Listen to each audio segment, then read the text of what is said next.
There's nothing quite like a quiet staycation. No alarms, no deadlines, no responsibilities beyond remembering which day is garbage day.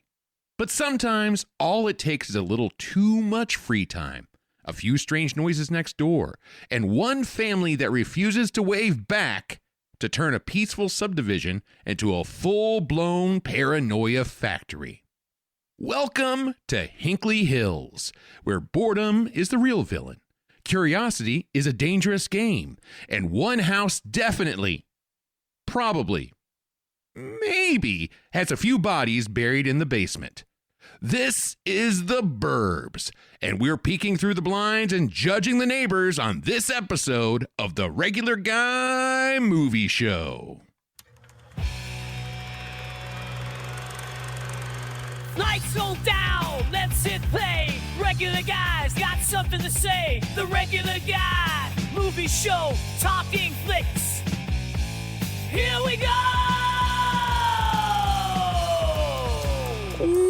Welcome back to the Regular Guy Movie Show, where three grown-ass men revisit the movies that shaped our youth, warped our expectations of adulthood, and taught us that too much free time is the greatest danger of all. I'm Seth, and joining me as always are my two favorite neighbors who absolutely would have helped me dig up a backyard at midnight, Justin and Brian.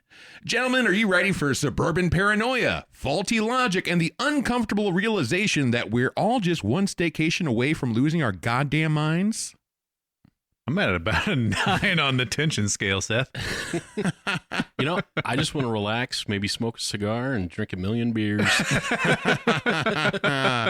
Well, before we start accusing anyone of human sacrifice or chasing a garbage truck down the street, let's take a moment to talk about what we're drinking tonight.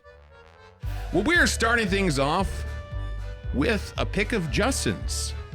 This is mine. Yeah. This is yours. You gonna own it? I will own it. Okay. This is Haze of the Dead by Distill Brewery. I brought this one because it's a hazy IPA, and I'm a whore for hazy IPAs.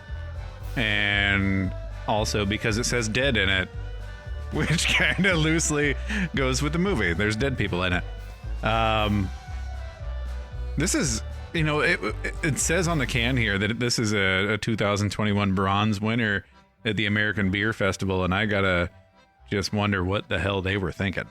I wonder what it was up against to get third. Right. You know what? I actually find this to be a pretty decent beer. It's a bit of a punch to the tongue, but if you're in the mood for it, it's a good punch. Okay, so my first pull was a little off-putting. As I'm now 2/3 of the way through this giant can, it's not as off-putting, but I find it still a little off-putting. Now, this is an Imperial IPA. Oh, I didn't notice that. Well, it says it right there on the can. Where? Oh, boy. Right there. Double dry hopped hazy Imperial IPA. And looks like on the side here, my eyes aren't what they used to, but I'm pretty sure it says 8.5% alcohol by volume.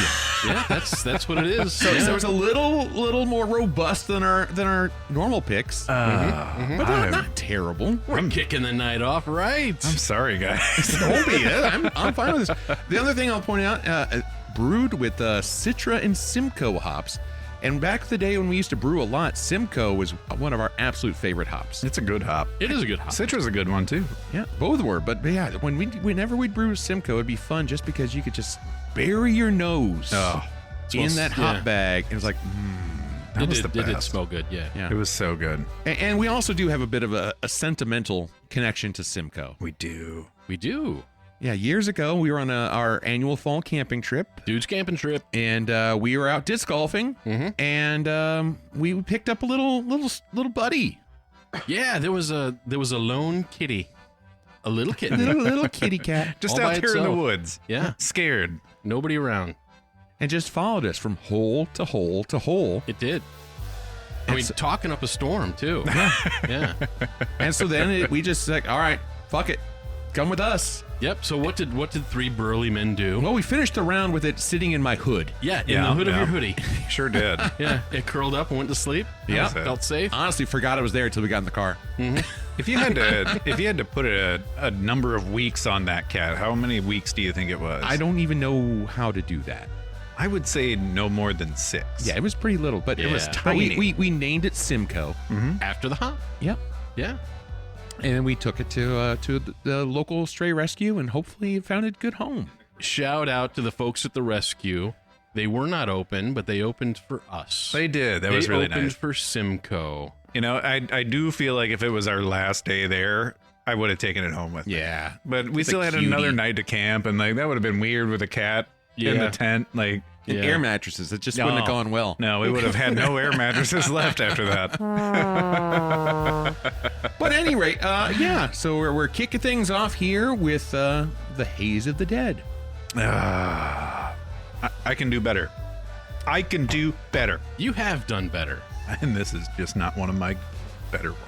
I don't think it's that bad. It's We've good. had worse. We have. So we have. It's good enough to finish. It's one of for sure. I'll finish it. It's good enough to finish. But I won't buy it again. I won't do that. I won't buy it again.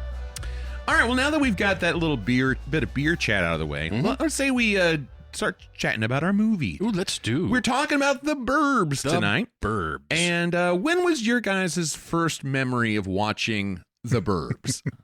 I have no idea. Yeah.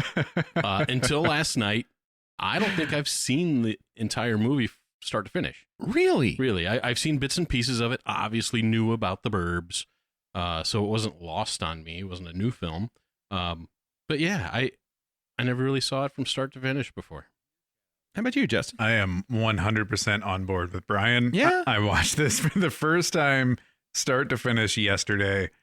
And like Brian, I've heard of it. I knew of it. I've seen parts of it, but I never sat down and just fully watched it Okay. until yesterday. Yeah, what about you, Seth? Well, when I was a kid, I must have been maybe 10, 11 years old, somewhere around there. We got cable for the first time. Ooh. And with that first cable package we got Showtime free for 6 months. Nice. Ooh, yeah. And my older brother would program the VCR to record things. And so, you know, remember the old VHS tapes? You could set it up to where, depending on your recording quality, you could put anywhere from 2 hours up to 6 hours of content on a tape. Yeah. Mm-hmm. And so we would rent, he would just set things up to record different movies at different times.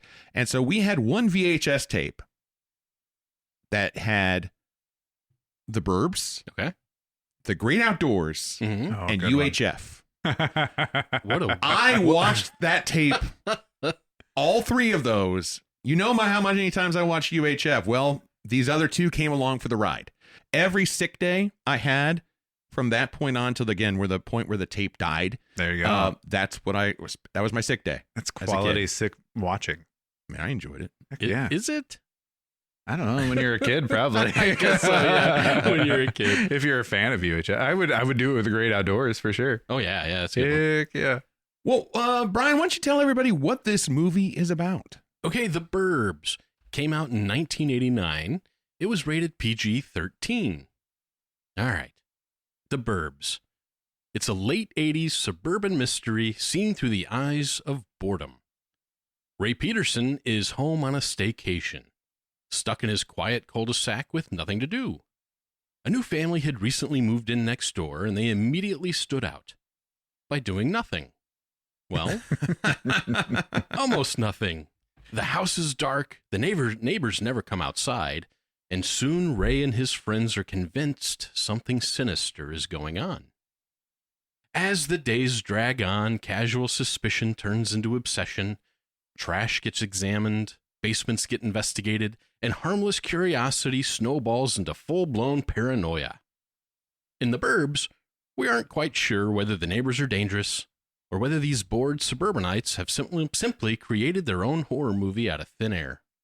It's a fun, nostalgic mix of comedy and suspense that turns ordinary suburban life into a playground for the imagination, and proves that with enough free time, anyone can become the villain of their own story. Ooh, I like that. Mm. I like that a lot. And how did this movie do in the box office? Okay, so the budget for the movie was about $18 million. It went on to gross $49 million worldwide. So it more than doubled its budget. It was a modest financial success at the box office, but it was definitely not a blockbuster.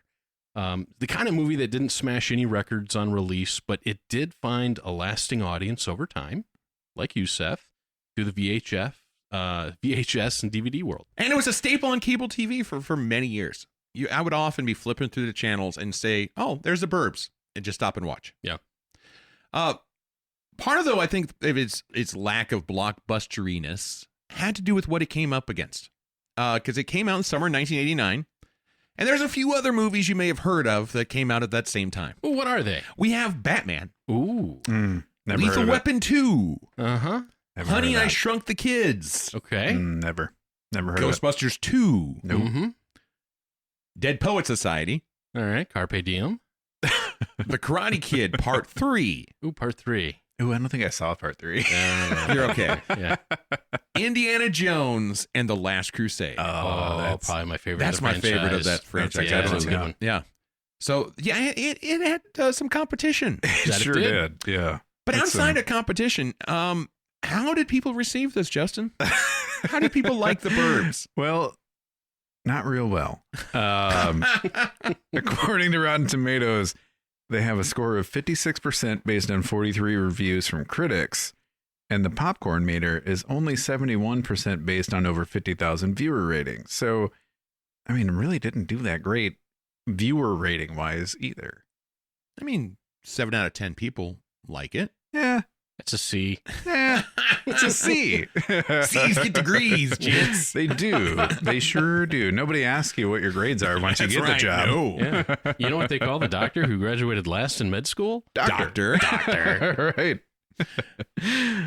Well, the people behind this film, writer was Dana Olson, and he originally wrote The Burbs as a much darker story, and he leaned a lot more into the horror elements. Did Steven Spielberg get his hands on this one? No Steven Spielberg attachment at this time. But Uh-oh. isn't there a Gremlins reference? Well, there is a connection. Yeah. The same director, Joe Dante. Uh-huh. Okay. But the softening had much more to do with the attachment of Tom Hanks. Oh, geez. Okay.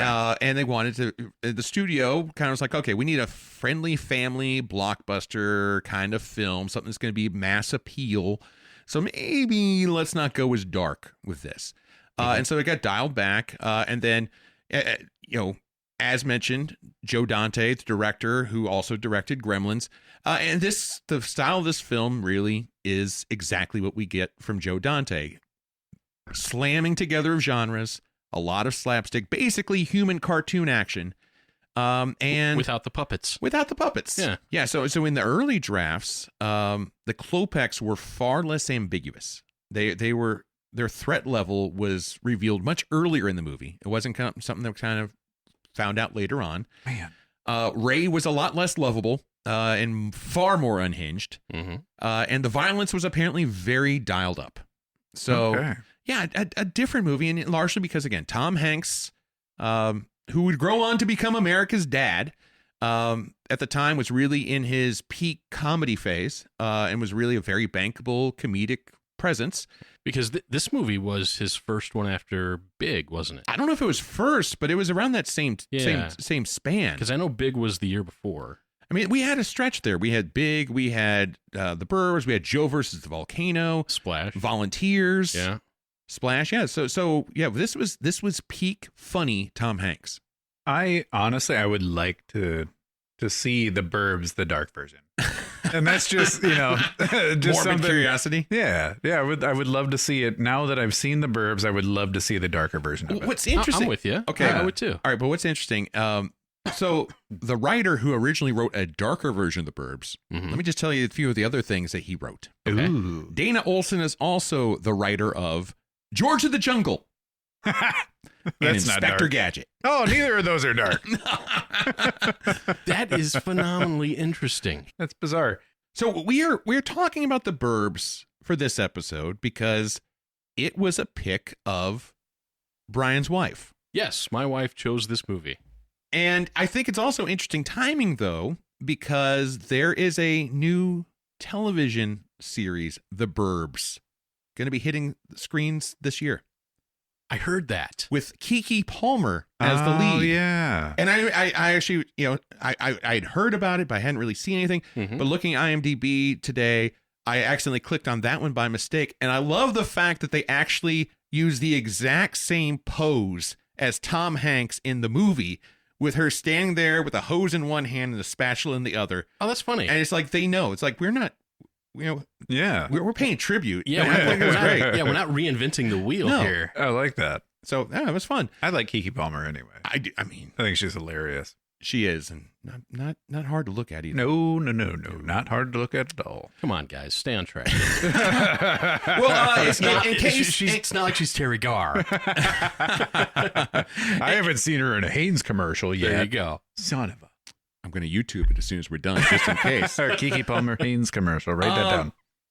Well, in case you didn't catch the Gremlins episode, or in case you forgot, some of the other things that Joe Dante brought to the screen, Piranha, Gremlins 2, The Howling, and Inner Space. So he's done a few things, some movies you may have seen or at least have heard of. Yeah. But let's talk now about who is on the screen. Justin, who you got for that? Sorry, that last drink was really rough. Okay. Recompose. All right, first on my list is Ray Peterson, played by Tom Hanks. I just want to hang around, be lazy, listen to the ball game, and drink a couple hundred beers and maybe smoke an occasional cigar outside. Outside and a couple hundred beers.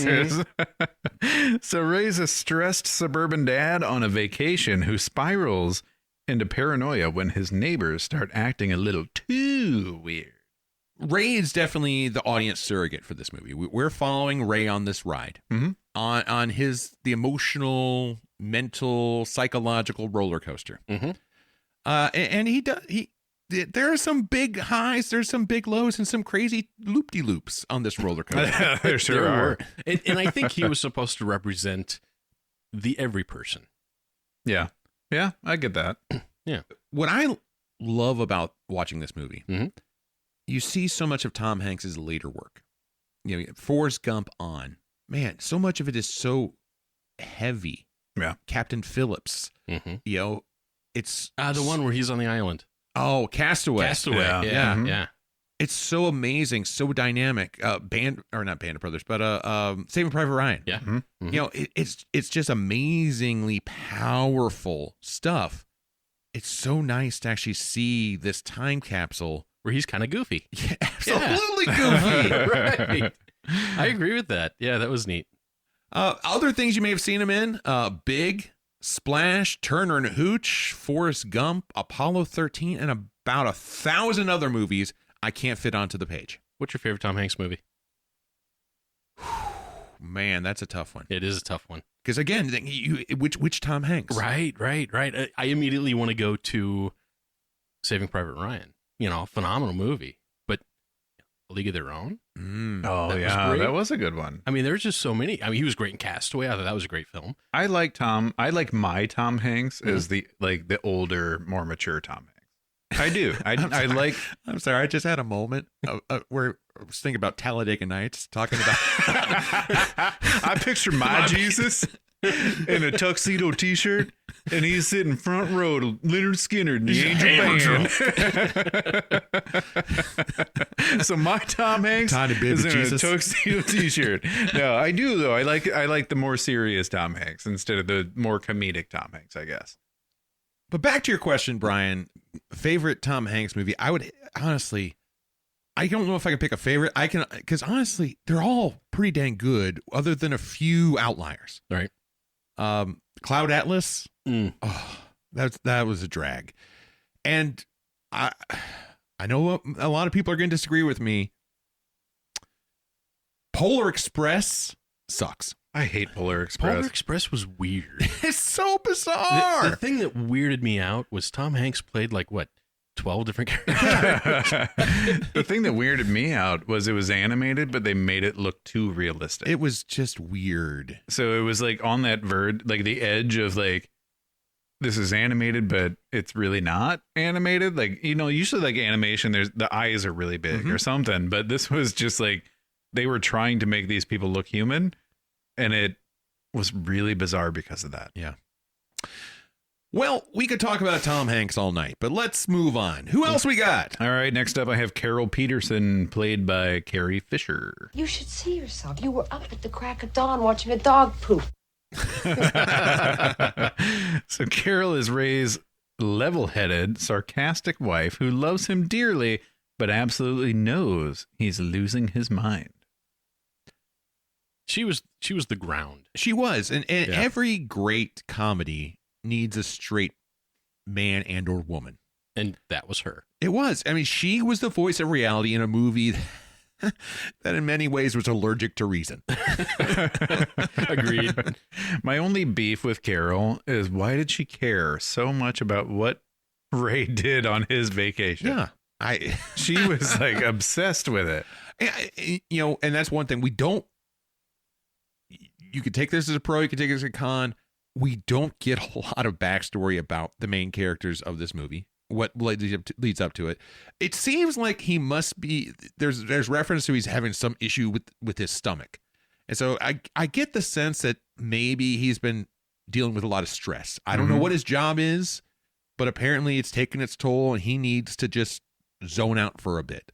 So I think her concern comes more from a health perspective more than what are you going to do with your time. Okay. Now, if he's got like an ulcer, he probably shouldn't be drinking a couple hundred beers. Probably not.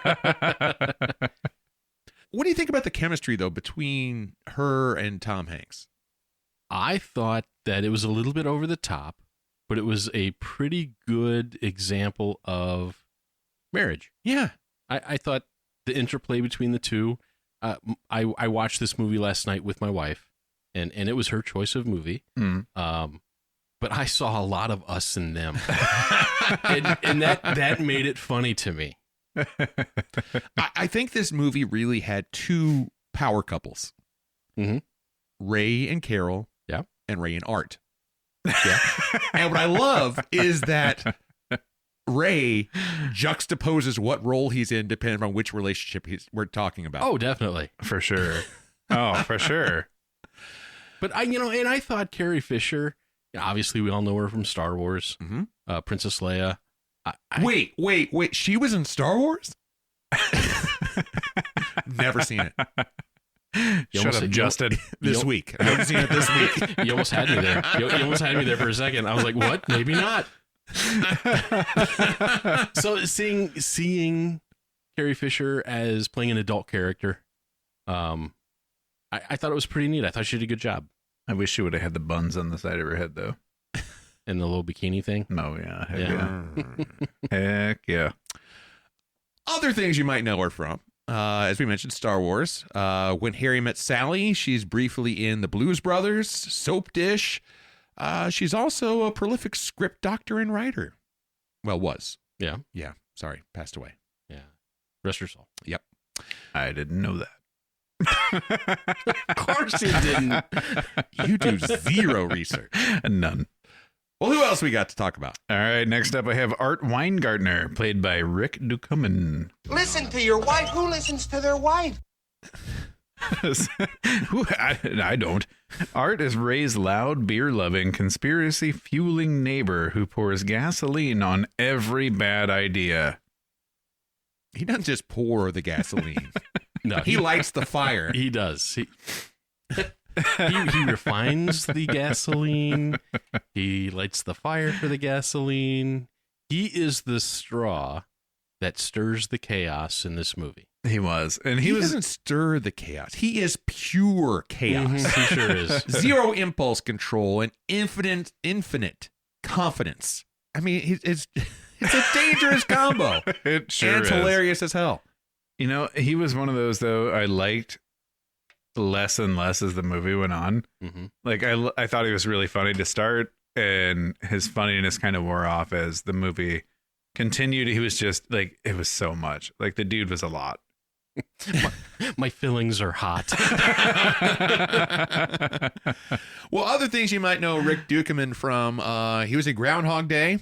He was one of the patrons in the cafe. He's in Blank Check.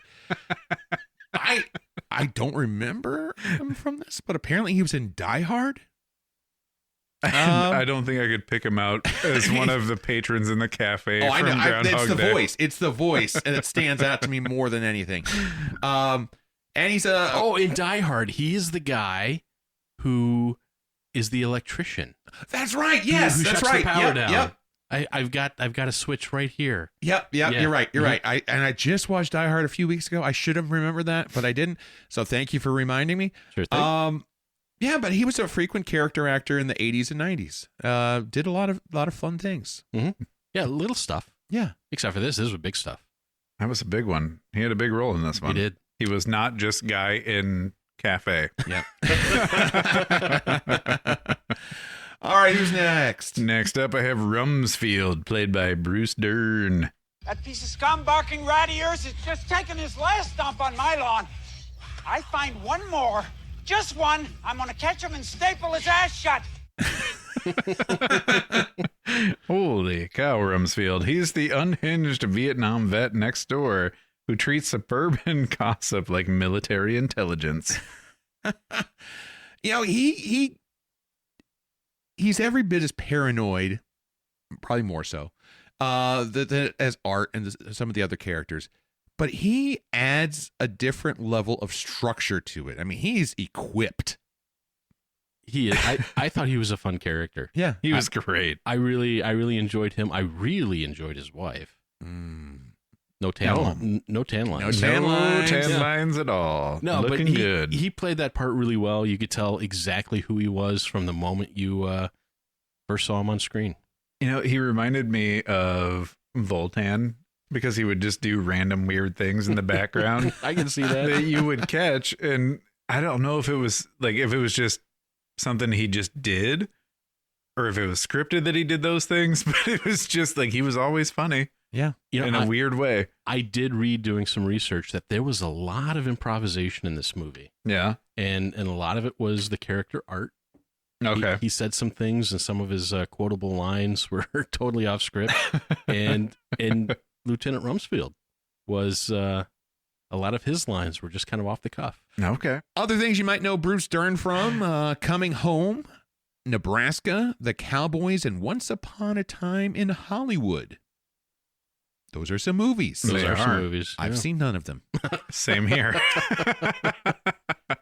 Nebraska, was that the sequel to Oklahoma? Nebraska, where the something. Where the corn keeps popping out of the ground. Ooh. Is that what they really say? No. Oh. I just made that up. You said it with such conviction. Like that's what it was. No, it's where the wind comes sweeping down the plain in Oklahoma. Okay. Oklahoma. I don't know what you're just talking about. Where the wind comes sweeping on the plain. All right. Where the moving on from show tunes. Yeah. Let's talk about who's next. Next up, I have Hans Klopek, played by Courtney Gaines. Sardine? That's all I got. Yeah, that's all I got for this guy. Man, a few words. He does say that twice. So that was the second time. Yeah. Hans is a soft-spoken weirdo whose interests include canned sardines, lederhosen, and beating hefty bags with yard tools. Yeah. He looks like a human jump scare. He sure does. He does. Yeah. They went real heavy on the scary kid makeup on this one. He's so bizarre looking. My favorite part is when Rumsfeld's wife puts her hand on him because something startles her, and he jumps like out of his skin because a woman touched him. He sure did. Or how about when? Oh, that's a pretty lady. Oh, it says in the frame, and he says it came with the frame. Yeah. He had a heck of a neck beard. Now, I do have to ask. I feel like we got a little bit of ducktail switcheroo here. Yeah. Who was his dad? Oh, I don't know. Because we get two different uncles. He's like living with his bizarre uncles, who we'll get to talking to in a moment. Maybe his dad's no longer with us. Well, it could be. R.I.P.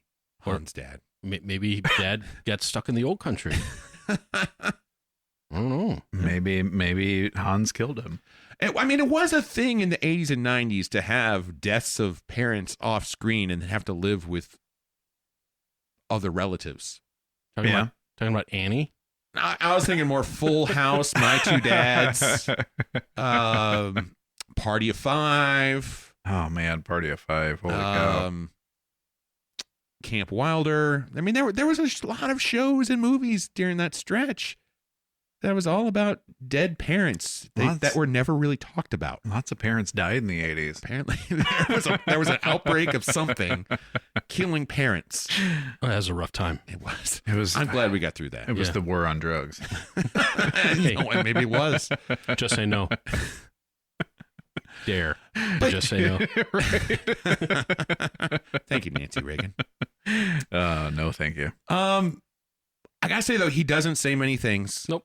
But he actually, what I do like, this is an actor that brought a lot of quiet physicality. His posture says more than his words ever could. Mm-hmm.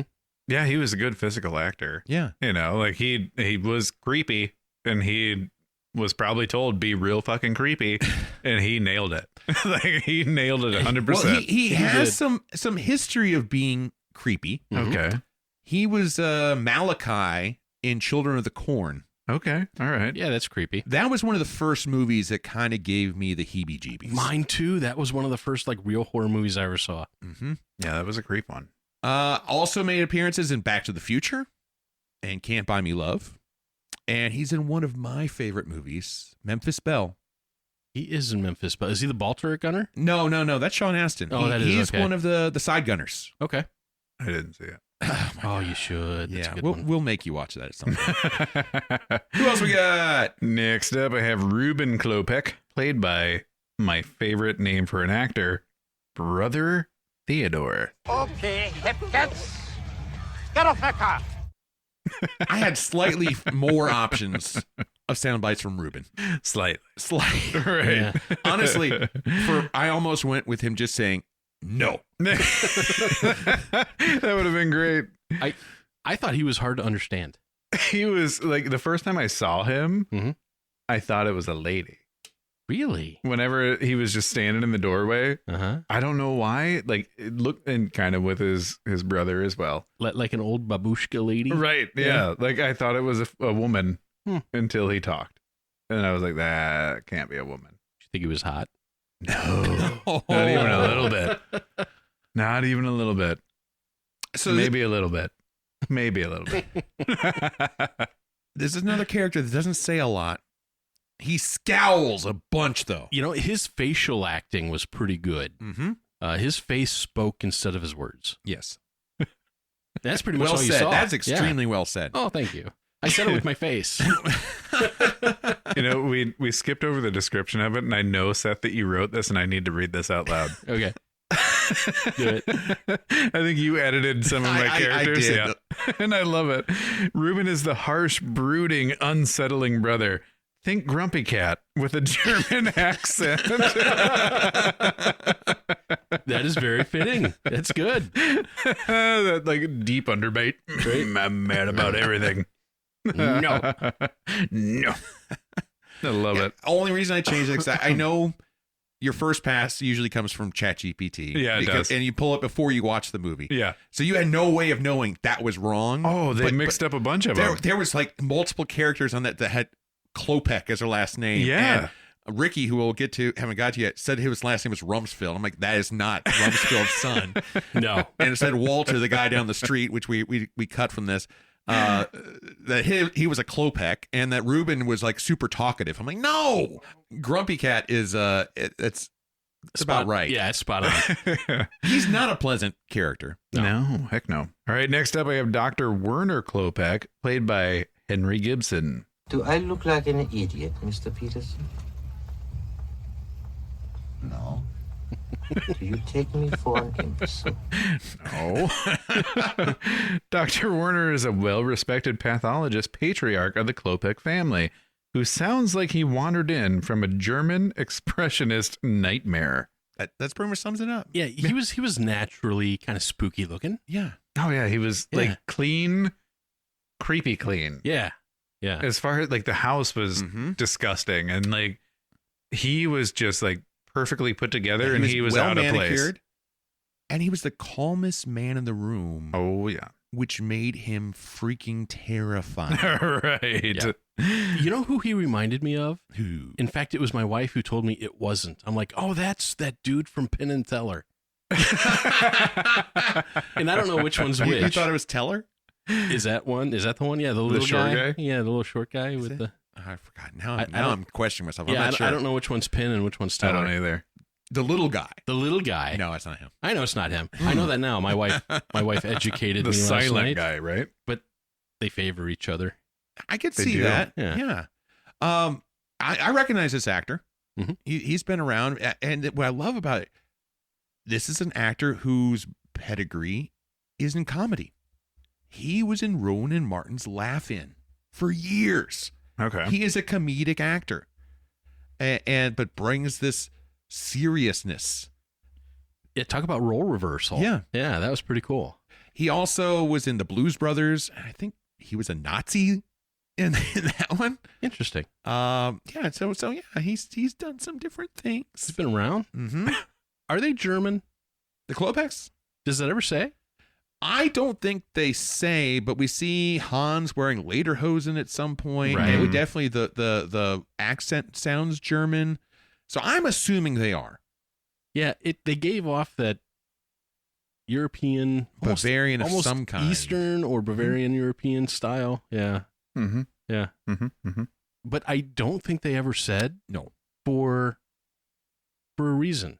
I think they wanted that ambiguity to create mystery. Yeah. Add Yeah. the intrigue. All right. Okay, well, who's next? Well, last but definitely not least on my list is Ricky Butler, played by the one and only Corey Feldman. No tan lines this morning. Looks nice. He's got good taste. It did look nice. So Ricky's the teenage know-it-all who claims to understand the neighborhood, but mostly exists to mock the adults, and man, did he play a killer air guitar. Damn straight he did. And a two-timer. Welcome to the two-timer club, Corey Feldman. Yep. A little bit older in this one. Yes. Yeah. But not old enough for some of the things he did in the movie, which we will get to. And I think some weird things happened there. There is a thought that he was almost smarter than everybody else in that cul-de-sac. Okay. He knew exactly what was going to happen. He knew where to be, who to watch, what was going on. You know, he was like the great observer. Yeah. Mm-hmm. And he didn't get himself involved. Right. He stayed on the periphery because he knew this is bad idea. This is going to turn out real bad. I'm going to debate that slightly. Okay. He was definitely in the audience, Mhm. but he wasn't just an audience member. He was the chorus on stage. He wasn't a lead actor, but he was a friggin' backup singer to make sure they sounded good. Well, he didn't start the fire, but there were some times where he stoked it. He did stoke it. He stoked a lot. Purely for his own entertainment So he can purposes. sit back, invite his girlfriend over to watch. Yeah. Like, invite his friends over to watch. Right. Like, Just planting seeds, adding a little bit of water. It's almost like he knew what was going to happen before it happened. Kind of. Mhm. Yeah. There was a little bit of premonition going on there, maybe. Yeah. to the dude in a mesh cutoff sleeve t-shirt. Pizza guy's coming. Pizza dude. Oh, wait, I called the pizza dude. It's the best part. I mean, Corey Feldman elevates to a point. Mm. I'm kind of glad that he's just a supporting role here. Oh, yeah. Yeah, there could be too much of him. Absolutely could be too much. There was almost too much of him. Right. Like I Yeah. enjoy. I mean, I'm not gonna surprise anybody by saying I fucking love pizza. Mhm. I always like to add some red pepper flakes to it. Yeah. But there's a point where even for me, I can put too much. For sure. I can't put too much Corey Feldman on my pizza. it will burn my mouth. And my your asshole. And were your ins burnt watching this movie? No, they weren't. Okay. For me anyway, but Yeah. I do have a higher tolerance for the red pepper flake. That you do. And Corey Feldman. Corey Feldman. But I could definitely say that I've seen movies where it has crossed that threshold. Mm-hmm. This isn't one of them for me. I also read that he kept the shooting light because he would do impersonations of the adults. And apparently they loved it. I would have liked to seen him do that. Yeah. That would be great. That'd be like a great like outtake. Yeah, that'd be awesome. Yeah, and to that end, I think of any movie we've watched so far, I think I would like to be on the set of this movie the most. It would have been fun. I think maybe Uncle Buck, although that was just be around John Candy, because honestly, a lot of those other people, I don't know if I definitely don't want to be around Tia and Miles and Maisie while they're cute, they're kids. I'm not going to be having a beer with them. Right. But I think the cast of this movie would have been a riot. Would have been fun to be around. Yeah, definitely. I agree with that. Faux show. Other things you may have seen Corey Feldman in: The Goonies, Stand By Me, Lost Boys, and License to Drive. License to Drive is definitely one where my Corey Feldman threshold goes too far. It gets pegged. Yeah. I thought he was really good in The Goonies. Oh, he's great in The Goonies. I thought he was really good in Stand By Me, too. I don't disagree. Although I didn't think Stand By Me was a great flick. I haven't seen it in so long, I can't judge. Yeah. I loved it when I was a kid. Same for The Goonies. Now, Goonies still kind of holds up, but I've not ever watched it critically. Wait. In a Spielberg movie? It is. And I'm terrified. And I'll tell you what. I will tell you what. Because of... Justin hates Spielberg. I do. Now, I hate 1980 Spielberg. Okay. Because of Poltergeist and Gremlins. Oh, Poltergeist was 78. Regardless. Close enough. There's been times where I chose, we were talking about it, and then, like, would you rather watch E.T. or Poltergeist? And I was like, oh, E.T. I don't want to watch E.T. anymore. No. Because it's a 1980s era Spielberg film, and all of his stuff is garbage from that era, and I don't want to watch it. I'm terrified to watch it. All right. You are correct. E.T. is garbage. E.T. is pure garbage. Ooh, I look forward to picking that one. Just to piss both of you off. Oh, you just wait. I'm picking Clerks next, buddy. Oh, my God. And I'm going to tear it to shreds. I know it. Ripping hearts out here. Ripping the hearts out. My only solace is I know it's going to cut you too. It will. Hey. We go down. We go down together. If we go down together. Gentlemen, I'm thirsty. Well, what are we drinking? Let's talk about some more Burbs. There's a lot of words on this one that I don't know. Well, we are on to beer number 2 for the evening, and this is one I brought to the table. This is the Tucker Lager Helles. Brewed in accordance with the Bavarian purity law. 1672. Holy cow. That's an old beer. Yeah, it's been around a minute. I mean, I don't think the beer we're drinking is from 1672. Date. But no, so this is a beer imported from Germany, brewed in Germany, and I picked this because in honor of the Klopex. Yeah, the Klopex. Imported from Germany into Hinkley Hills. Well, the Tucker Helles was imported from Germany into our studio / Brian's sunroom. Are you gentlemen familiar with the Bavarian purity law? I am. Yeah. I'm not. Ooh, let's tell me all educate you. about it. All right. Well, I believe, isn't it 4 ingredients? I haven't done the math, but I think that's correct. Water, hops, barley, yeast. Those are the only 4 ingredients allowed in the beer. Okay. That's it. Reinheitsgebub. Reinheitsgebub. So tell me what these words are on the can. Okay, where you at? Top. Nürnberger. Okay, so there's a town in Germany, Nuremberg. Yeah, and so Nuremberger means you're from Nuremberg. Nuremberger. Okay, so it's from Nuremberg. Yep. What is Brasbiskplat? I don't know. Rostpizliatat. is special brewed special brow brew. Okay. Special brew.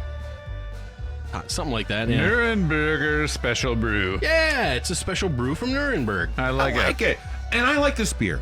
I do. Yeah, I do too. It's refreshing. It's good. I've not had this beer in a long time, but years ago when I would drink, and I've mentioned previously on the show that when I was first getting into craft beer, one of my go-to places was Old Chicago Pizza in Peoria, Illinois, where they had 110 beers on draft. And every time I'd go and try different beers, and you had this card, and you could get points for every new beer you tried. And depending on how many beers you tried in a month, you might get free pizzas or a T-shirt. And so I would spend a lot of money on craft beer to get really cheap shit for free.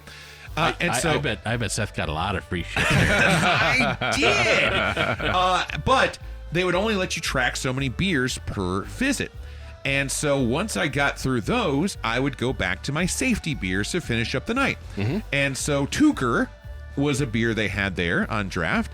And so I would have the Lager Helles at least once a night just to kind of finish off my evening. I tell you, it's before I staggered out. It's a great palate cleaner. It is. It's a nice, fresh, clean lager. Yeah. And nothing fancy to it, nothing off-putting either. And at only 5.2%, it is helpful after that 8.5er. And it is. It's helping to wash that verp taste out of my mouth. Exactly. Yeah, this is a good beer. This is a solid take. Now, is a Helles similar to a Hefeweizen? Nine. 9? Which means no. I know. 10. 11. No, are we just counting? A Hefeweizen is an ale. This is a lager, so honestly, it'd be closer more to probably akin to a Pilsner. Okay. I believe.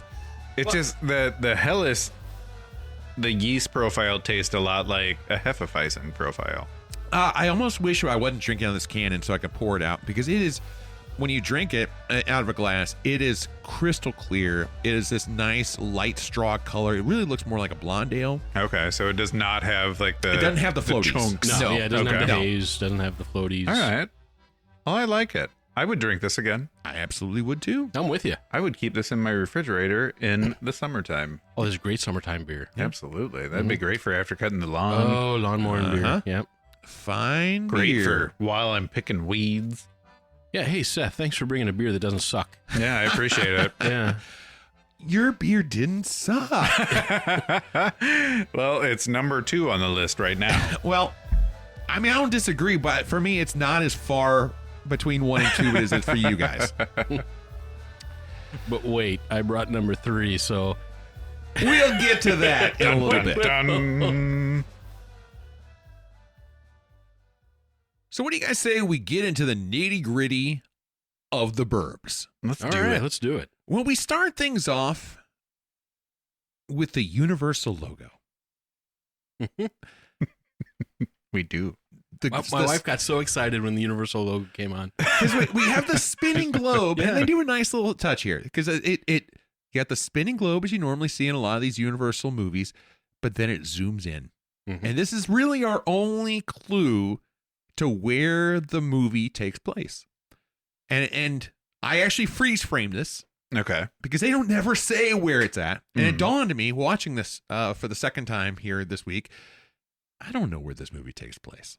And so I paused and I did a quick comparison against Google Maps. And we know from where it zooms into, it's somewhere between the Mississippi and Missouri rivers. Okay.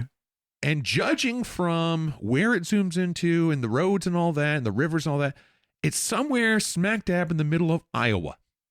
Oh, My okay. guess would be this movie takes place in Cedar Rapids. Which, okay. I mean, I don't know that there's much of a suburbia in Cedar Rapids, but apparently that's where this is. Okay, that's where they zoomed in anyway. Cedar Rapids, Iowa. Yeah, zooms in there. Assume that's where the movie's supposed to take place. Hinkley Hills is in Cedar Rapids. That's neat. It's something. Nerd. But we find Ray Peterson, who is at the start of a staycation in this quiet suburban neighborhood. He's just looking to relax, listen to the game, drink a couple hundred beers, have a couple cigars outside. Outside. You can't do them inside. Unless you're in the basement. Yeah. But he's interrupted late at night by strange noises coming from the basement of his next door neighbors. They've recently moved in, apparently, the Klopeks. Mm-hmm. So he's out there late at night, staring at the house in his bathrobe. I have a question. How did they know their names? How did they know they were the Klopeks? That's a good question, because honestly, I great don't know the question. last names of probably 80% of my neighbors. Okay, so my neighbor on this side is John. Don't know his last name. Across the street, we've got Linda. I don't know her name. I've got Ricardo and his family. Yeah. I don't know that. I don't know the last name. Uh-huh. And then I got Joe. I know Joe's last name. So I'm 1 for 4. Right. Anyway, Ray's out in the front yard, hearing strange noises coming from the house. Mm-hmm. And the Klopek house, let's be honest, it's not as nice as the other houses in the cul-de-sac. Right. Look a little shabby. A little rundown, yeah. A little ran down. Mm-hmm. And his yard is pretty much non-existent. Terrible yard. Oh, man. Sham of a yard. So many dogs pooping in that yard. It's just pure dirt. And leaves. Yeah. And as soon as Ray takes one step into it, a wind picks up, mysterious, eerie gust. A little foreshadowing. Yeah, a little bit. I thought that wind was a pretty good touch. It was maybe a little bit too on the nose, but I thought it was, overall I agree. Definitely cemented the forebodingness of their abode. Mm-hmm. A foreboding abode. It reminded me of, you guys ever seen Monster House? Yeah. Yeah. It reminded me of that house. I can see that. Yeah. Okay. Mm-hmm. Mm-hmm.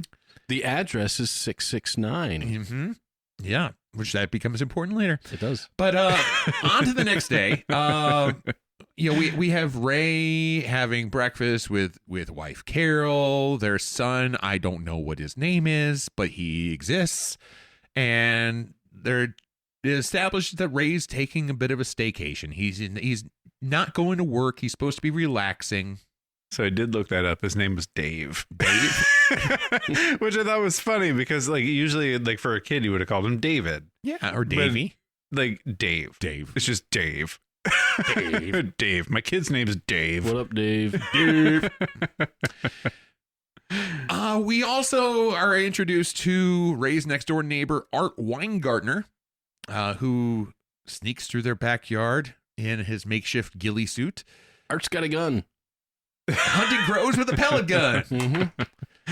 That's a pretty powerful pellet gun. And that pellet gun I recognize. Yeah. My older brother had that exact same pellet gun when I was a kid. It was a Daisy power line. Would it blast the head off an owl? Well, I'm assuming it's a hollow ceramic owl, so absolutely. Yeah. The problem I had with that pellet gun is there was an air rifle. You had to pump it up. Uh-huh. And you have to usually you had to get up to 10 pumps to get full power. And he was blasting things like it was semi-automatic, right, yeah. like it was a CO2 cartridge at least. But it could definitely break a owl. It could definitely break a porch light. Which is some foreshadowing. Mm-hmm. He talks about the crows Uh-huh. and that they're new around there. Haven't seen them, and they're huge. Right. Obviously, they came in with the neighbors. So it seems. Yes. We also get an introduction to the neighbors across the street, Vietnam vet Mark Rumsfeld and his wife, as well as teenager Ricky Butler. And they're a great dynamic duo, Mm-hmm. Ricky and Mark. Yeah, they are. Ricky's a punk. Polar opposites. Mark is straight-laced and militant. Ricky, he's what, like 17? So I'm He's guessing like, somewhere around that, a yeah. high school dude. Uh-huh. His parents are gone. So that's where you guys put him as 17? Yeah. Okay, perfect, because I got something for that later. All right. Okay. I like that. That works out in my favor. Yeah, and so Ray and Art are out in the front yard talking about things. Ray is showing off this new tools that he got from Carol's. Now, this is also, I'm assuming this is like summertime. Yeah, but he's talking about the tools that he got from Carol for Carol's dad at Christmas, but showing off like they're brand new. He's been busy at work. I guess. Yeah, that's. I mean, I guess. Yeah, maybe. Time flies when you're a grown up. Right. Hey, I've got some cool tools I got for Christmas that are still in the box. Yeah. Yeah. But check these out. Yeah, check them out. But while they're out there, one of the Klopeks steps outside their house for the first time. Out of the porch. Yeah, out on the porch, standing there, scratching his belly. He has apparently really give a lot of thought to retrieving the mail, but he's out there for a spell, and the whole neighborhood stops and stares. And Ray and Art start to basically dare each other to go up and say hello. Why don't you go say hi? Well, yeah, I guess I could. You know, this would be the perfect time because you could go up and talk to him. We could see what he's like. You know. Go. You could go say hi to him, too. You know. Yeah, but he's your neighbor. Well, no, he's your neighbor as well. No, but I'm over. You share a property line with him. He's yeah, like we're all on the same block, so, I mean, you could go, too. So. No, we're all in the same town, too, but you're right next to him. If he was ever going to borrow anything, he'd come over to your place. Well, he's busy now. No, he's not busy. Now, look, he's going to go now because he's going back in. If you were going to say hi, you should probably. There, he's going into the house. You're going to lose him because he's going to go in. Well, there, now you've blown it, haven't you? No, I didn't blow it. He went into his house. Chicken? I'm not chicken because he went into his house. Well, he went into his. You know, you look like a chicken in front of your son and everything. Your son. Art is so antagonizing. He sure is. Yeah. I love their interplay, though. I do, too. Their back and forth is. It's perfect. It's the seamless. timing, Yeah, it's seamless. Great. Mm-hmm. I mean, it's borderline talking on top of each other, but still talking in sync with each other. They did this so well.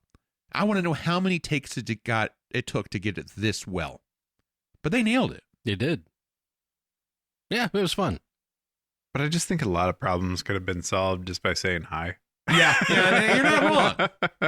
Like, why are you so? And that's the movie. Why are you so afraid of these neighbors? Right. You know what I mean? Like, yeah. It's bizarre. Just put your hand up, wave, hi, how are you? This dynamic duo does eventually goad each other into going up to the front door, and they go together. And one of the things I gotta also call out for this movie, I think the soundtrack or the score is pretty dang good. I thought so too. It builds in the right spots. It adds emotion and energy, and there's this whole build up as they're walking up, and the combination between the action of them going to the front door, the soundtrack swelling, and the cinematography trickery, mm-hmm. where we have push-ins to all of the neighbors' faces. These slow push-ins, dramatic push-ins, ending on Queenie, the dog. The dog. It naturally heightened anxiety in a situation that had no business being anxious. No, it was it had Yeah. this tenseness. But the fact that the last shot we get like this is the cute, adorable, tiny white dog. Right. And I think that right there, doing the dog last is a credence to what you just said. Like, it adds the anxiety to something that shouldn't be anxious. Right. But then it throws in a check valve right at the end saying, this isn't that big a deal. It's not a big deal. Right. And now we're on the dog. Like, it was funny. It was really funny. Once they get up there, they run into some problems. They step through the porch, not in good shape. They knock on the door, and as you mentioned, the house number 669, that 9 flips, and suddenly now it's 666. Oh, the devil! Not foreboding at all. The second knock, though, causes the number sign to come off entirely, exposing a swarm of bees. Bees. Bees. Boots and bees and boots and bees. Who then attack Ray and Art. Yep. And chaos and hilarity ensue. Hey.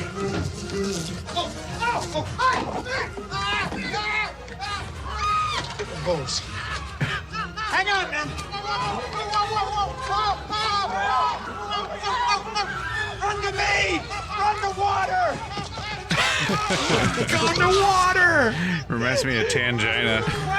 Go to the water. What I love about this sequence, it's like 20 seconds long, and you have involvement from all the core lead cast. Right. You have Ray and Art running spastically all over the place. They are zigzagging all over the place, and spiraling, turning, flailing like mad. You have Rumsfeld running with the hose. The hose is too short, so he goes flying onto his back. The physicality, the physical comedy in this scene was amazing from everybody. Yeah, you have Ricky like on looking. You have Mrs. Rumsfeld like in terror. There's all these bits going on at the same time, and they all just add to each other, and it's over the top, no doubt about it. Right. Dang, it's funny. It is funny. There was a part in this right after where Ricky said that he was just over there the other day, and there was a foaming squirrel. Does that mean it had rabies, or like what is a foaming Ricky squirrel? is so full of shit. He just says things, but what a weird thing to say. Weird thing. Did you know that squirrels do not get rabies? They don't? No. Then it couldn't have been a foaming squirrel from rabies. Maybe it was just fomenting with anger or terror or hatred. Maybe it ate an Alka-Seltzer. Maybe it could have. But a foaming squirrel. Somebody that squirrel weird thing to say. I think that just went to show how observant Ricky was. He did not miss a detail. No. There was a foaming squirrel. What is a foaming squirrel, Ricky? Well, that's like job number one of a bullshit artist. You have to give it just enough details to make it seem bizarre enough that it's somehow believable. Right. Right. And nobody asked questions. Yeah, this was a fun scene where it's kind of like Johnny Castle talking about how he was at a cafe and some guy showed up, wanted to know if you want to be a dance instructor. It's just bullshit enough to be believable. Johnny Castle was awesome. Johnny Castle sucked. But what a fun scene. Something that is so inane, saying hi to a neighbor, right, turned into absolute hilarity. Yeah. Mm-hmm. The bees, the water hose, the falling, the flailing, everything. And there was a lot going on in a situation that was not a big deal. The group, of guys is speculating all manner of things about the Klopeks. I mean, up to this point, all we know is that they don't talk to people. So what? I don't like to talk to my neighbors. Right. We do know that they were digging in the backyard. We know that they were digging in the backyard, but who knows why? Right. We know that their house is in disrepair, but that's really not on them as much as the people they bought the house from. We know they don't come out during the day. Yeah, maybe there might be gingers. Yeah. Yeah. I was just listening to Conan O'Brien Needs a Friend the other day. He espoused for minutes about how he doesn't go out during the daylight. Is Conan O'Brien a creepy guy? I mean, maybe. Well, that's a discussion for another time. But, right. Not just his red hair and his pale skin, but the dude's a giant. He is a giant. Yeah. I mean, a similar body comp to Hans. Just bigger. Yeah. Yeah. But yeah, there's all kinds of suspicion starting to brew about this family. Mm-hmm.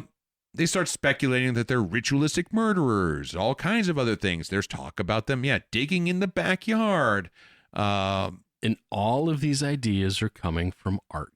Not just from Art, but Art definitely adds fuel to the fire. Now, sure. Art throws out a fact here, or at some point during this first act of the movie, that he hasn't talked to the Klopeks, but he did talk to their realtor.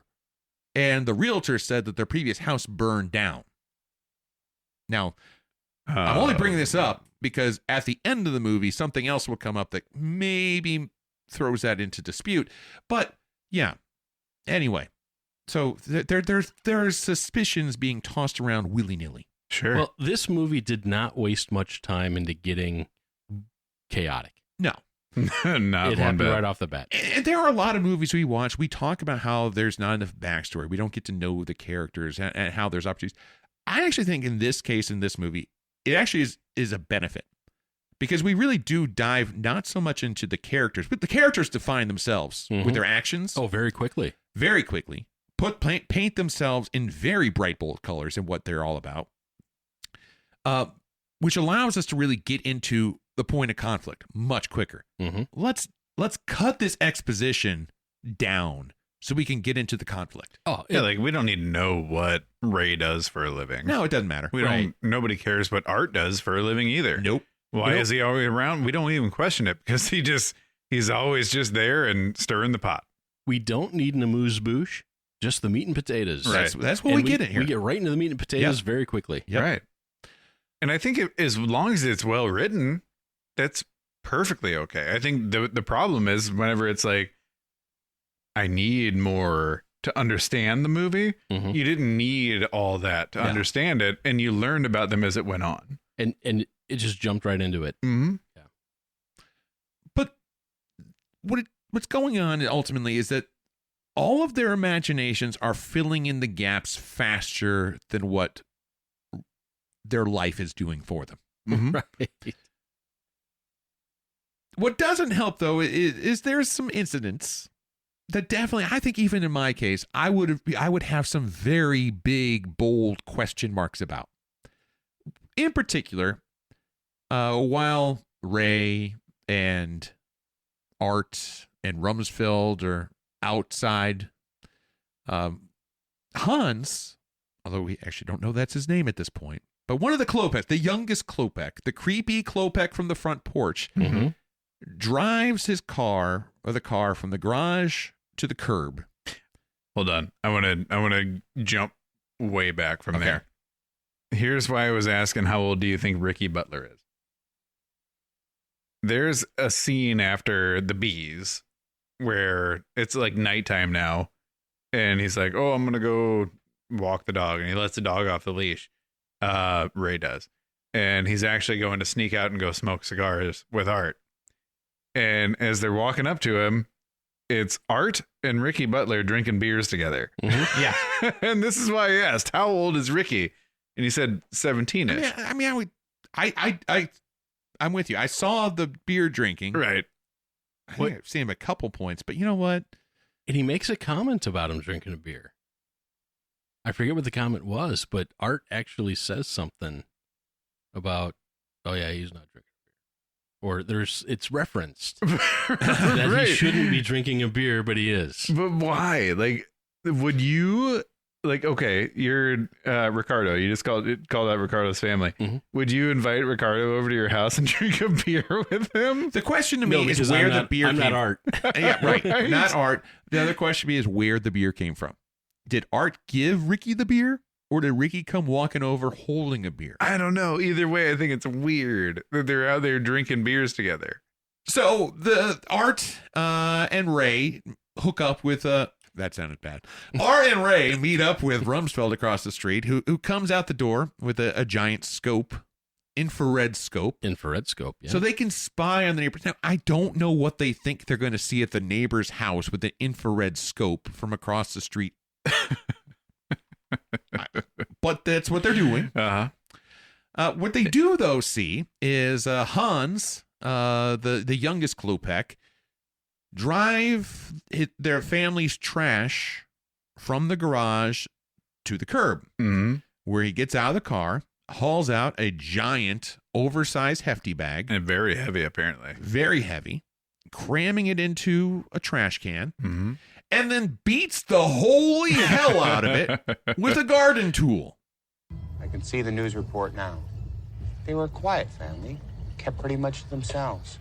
No one would have ever suspected them of foul play. I've never seen that. I've never seen anybody drive their garbage down to the street and then bang the hell out of it with a stick. I've never seen that. I'm so glad that Ray called that out, because like whenever I saw him do it, my note was not sure why he needed to pull the car out into the trash can or pull the car. What does my note say? Not sure why he needed to pull the car to the trash can. Yeah. And then Ray. So you've never had to drive your trash from your garage to the curb? No, never. Not once. But I was so glad that Ray actually called it out. It was like, what a weird thing to do. And they noticed it and said it for us. And I appreciated that in this movie, because there's so many other movies we watch, we're like, why did they do that? And they never explain why. Yeah, or and never we think always, it's weird. Yeah, and we always say, because movie. Right, exactly. Yeah, but here he calls him out. But He's he like, did. I've never seen that before. Exactly. And so there's some conversation. We should just go over and open that trash right now. But it's pouring down rain. And also like, well, don't you think, what if they see us go across the street, start going through the trash? It'd be a little bit weird, don't you think? And so let's do it at daybreak. Yeah, so Rumsfeld's like, well, that trash isn't going anywhere. We'll get it first light. And so the neighbor, or another shadowy figure in the Klopek house, sees them talking and very ominous. But they all go their separate ways with the plan of digging through the trash at first light. Now, let me ask you guys, when you hear at first light, what time of day would you think that would be? I mean, sun's coming up, right? 6:15. Right. That's kind of what I think, too. Just wanted to make sure we had that committed to thought. But there's a rainstorm. Yeah. So they'll go the separate ways. During the rainstorm, Ray, while he's upstairs at his house, looks out the window and sees the Klopeks digging in their backyard in the rain. Yeah. Not creepy at all. No, not creepy at all. They got their black slickers on, and they look creepy. Well, the next morning, I'm going to guess a little bit past the time that we thought first light would be. Yep.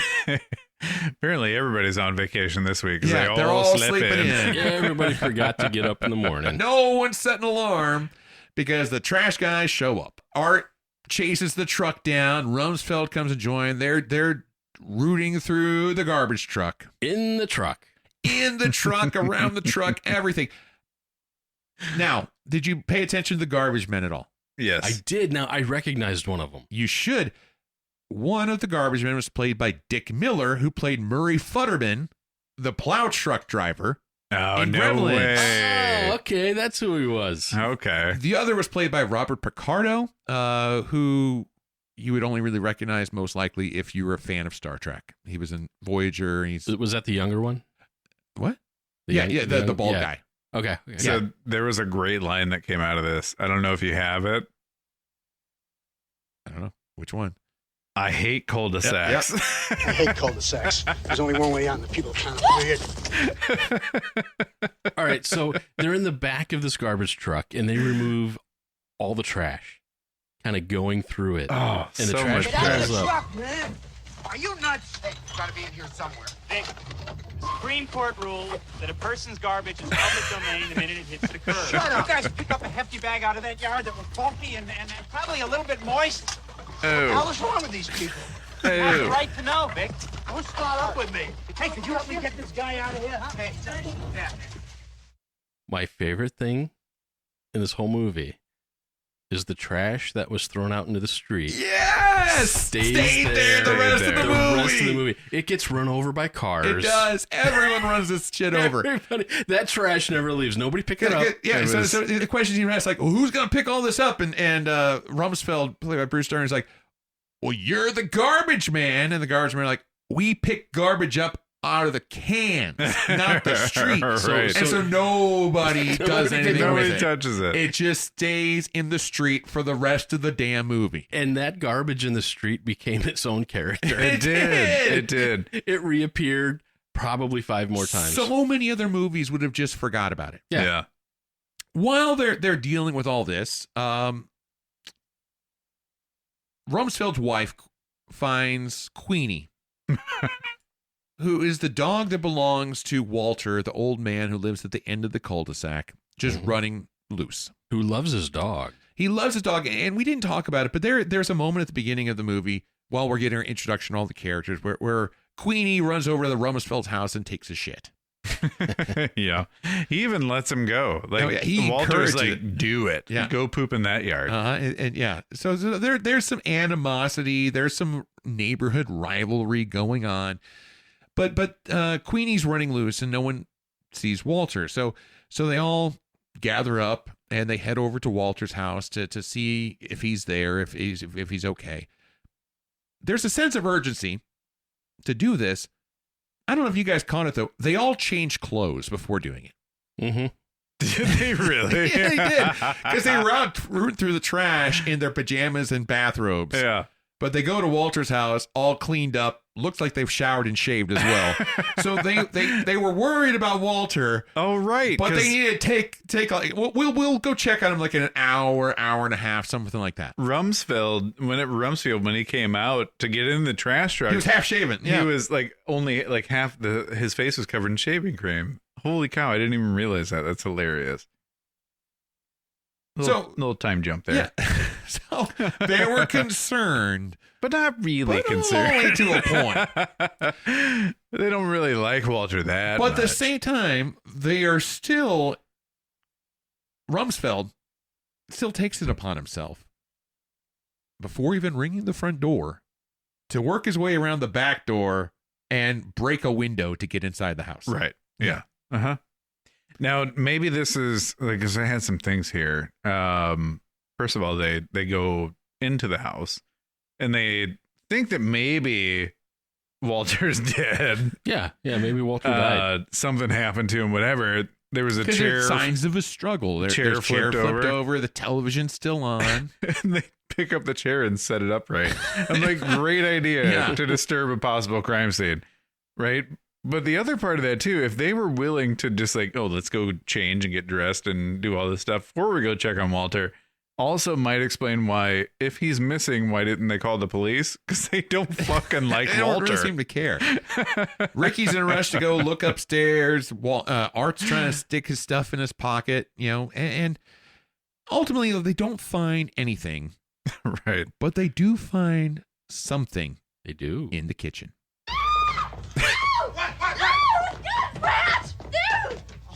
Oh, honey, that's not a rat. It's Walter's toupee. Oh, geez, beautiful place to keep a toupee on the stove. I'm starving. There's a lot to unpack, even just that tiny bit. Yeah. I'm going to start off with Art, who cannot seem to help himself to go into everybody's refrigerator. Uh-huh. Right. We have, the toupee sitting on the stove. Still no real idea of what's going on. No.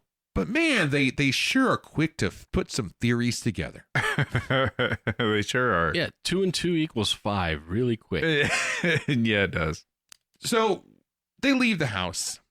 They take the dog.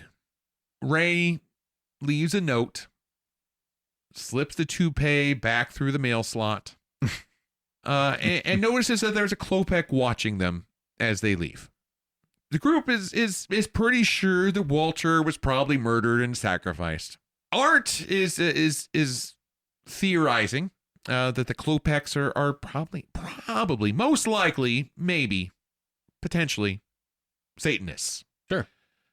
Ray is at this point at least somewhat skeptical. What we got to do is we got to go down to the religious supply store. We got to get ourselves a couple of gallons of holy water. My cousin Jerry's a priest. He can get us a deal. No, we got to go to the market. We got to get ourselves a couple of those big strings. You know, they string that garlic. A couple big strings of garlic. We got to get ourselves some fresh lamb's blood. Lamb's blood. Mm-hmm. Yeah. It's unraveling quickly. It is. Art's pushing hard on this theory, this conspiracy theory that Walter was murdered by the Klopeks. And Ray has got his ears plugged, and he's trying best not to hear it. Yeah, I'm not listening to this. I'm not listening to this. Which Art turns into one of the more quotable moments of the movie. No, he's just chanting. Satan is good. Satan is your pal.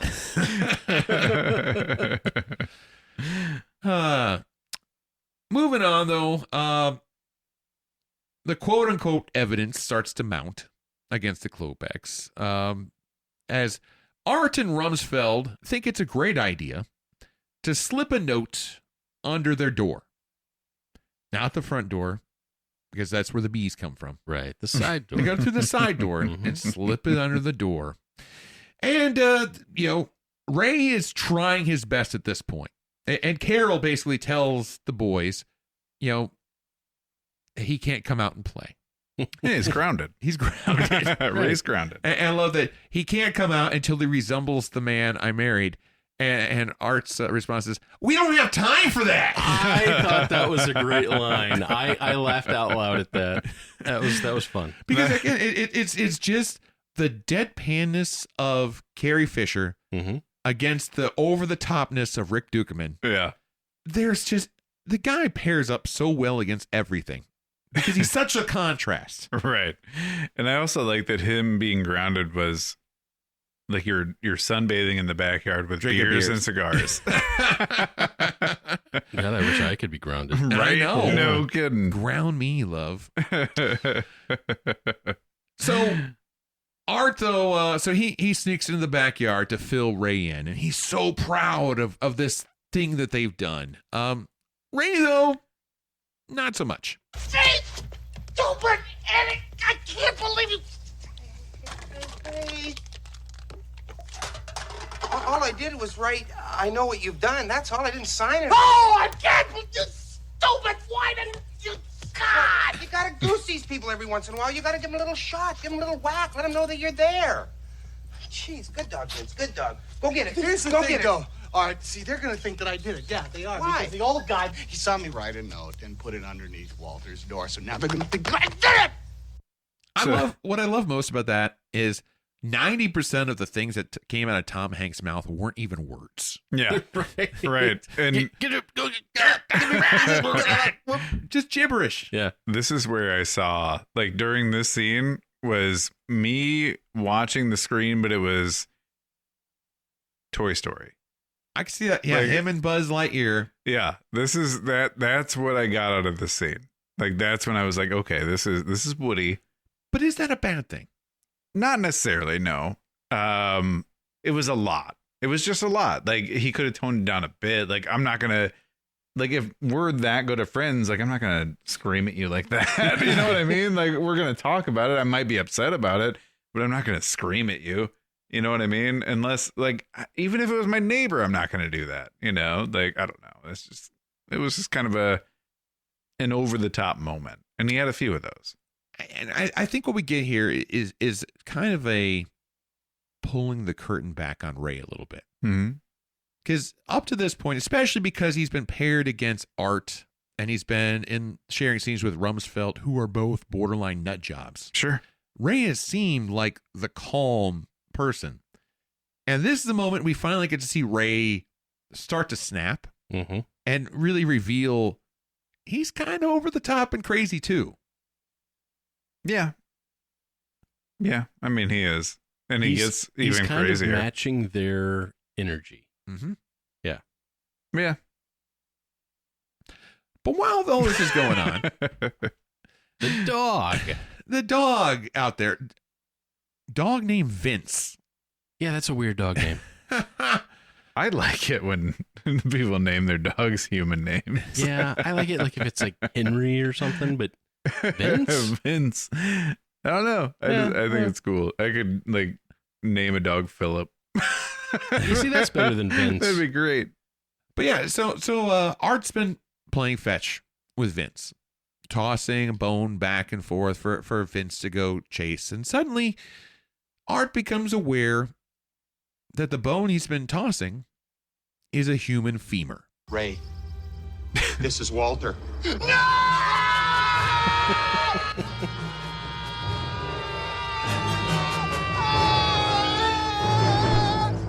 Now, there's a moment here where the cinematography I hated this goes so a bit much. on the cheesy side. It was Wayne's World. Yes, absolutely correct. But the difference was Wayne's World was self-aware and campy. It was meant to be that. There was nowhere in this movie that should have fit in. I think throughout this movie, they let the camera be an unspoken character. This point, they removed the unspoken and the camera became an in-your-face character. So, because as they're yelling and hollering, the camera is going in and out and in and out and in and out in a very cartoonish way, in which I will say is very consistent with Joe Dante and the other movies he's done. But it is a bit cheesy. It is. And that cheesiness took away some validity for me. Yeah, it was real bad. Because I hated this whole thing and it was an important part of it.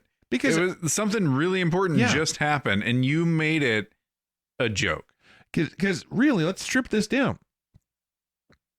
They just found a large bone that could darn well be a human femur. Right. That it could be very unsettling. An emotional response is definitely warranted. Right. The held, prolonged scream combined with the in and out camera work. I don't know that. I mean, I'm not going to say it didn't take me out of the movie, but I didn't love that moment. It was cringy. I'm I'll with just you. put it that way. It didn't take me out of the movie, but boy, did I notice that it didn't belong. Right. Yeah. Not one bit. Now, this is this point where this is a moment where my willful suspension of disbelief ran into a bit of a wall. Right. Because you're holding what you're pretty sure is a human remain. And instead of calling the police, instead of having this verified by some kind of professional pathologist, you hold on to it. Yeah. You know it's not yours. You knew it came from the neighbor's yard. That would have been the moment where the movie should have been ended. Right. Yeah. And then I actually wrote down, call the police number 2. Yeah. Because this is the second time they should have called the police, and they didn't. But that's fine. What was the first time? When Walter. When Ricky was drinking a beer? No, it was when they went into Walter's house and he was missing. Yeah. Call the police. Yeah. And then they find what they think is a human femur. Call the police. Right. But they don't. No, they don't. Instead, they just become now fully convinced that the Klopeks are murderers. And their paranoia has now escalated into certainty. But the wives intervene. And Carol, along with Mark's wife, was it Bonnie? Yeah, I think so. Let's call her Bonnie. Yeah. Let's call her Beaver. I think it was Bonnie because every time the name was set up for some reason, and this is the only reason I can think why this has been in my head, Bonnie McMurray has been running through my head for the last 2 days from Letterkenny. Bonnie McMurray. And that's the only reason I can think why. She does run through my head periodically, regardless.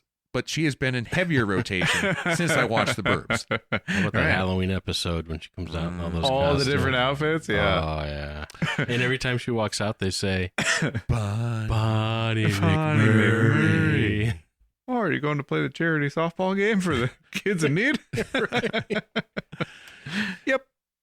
Anyway, so Carol and Bonnie think, hey, it's time us ladies take control.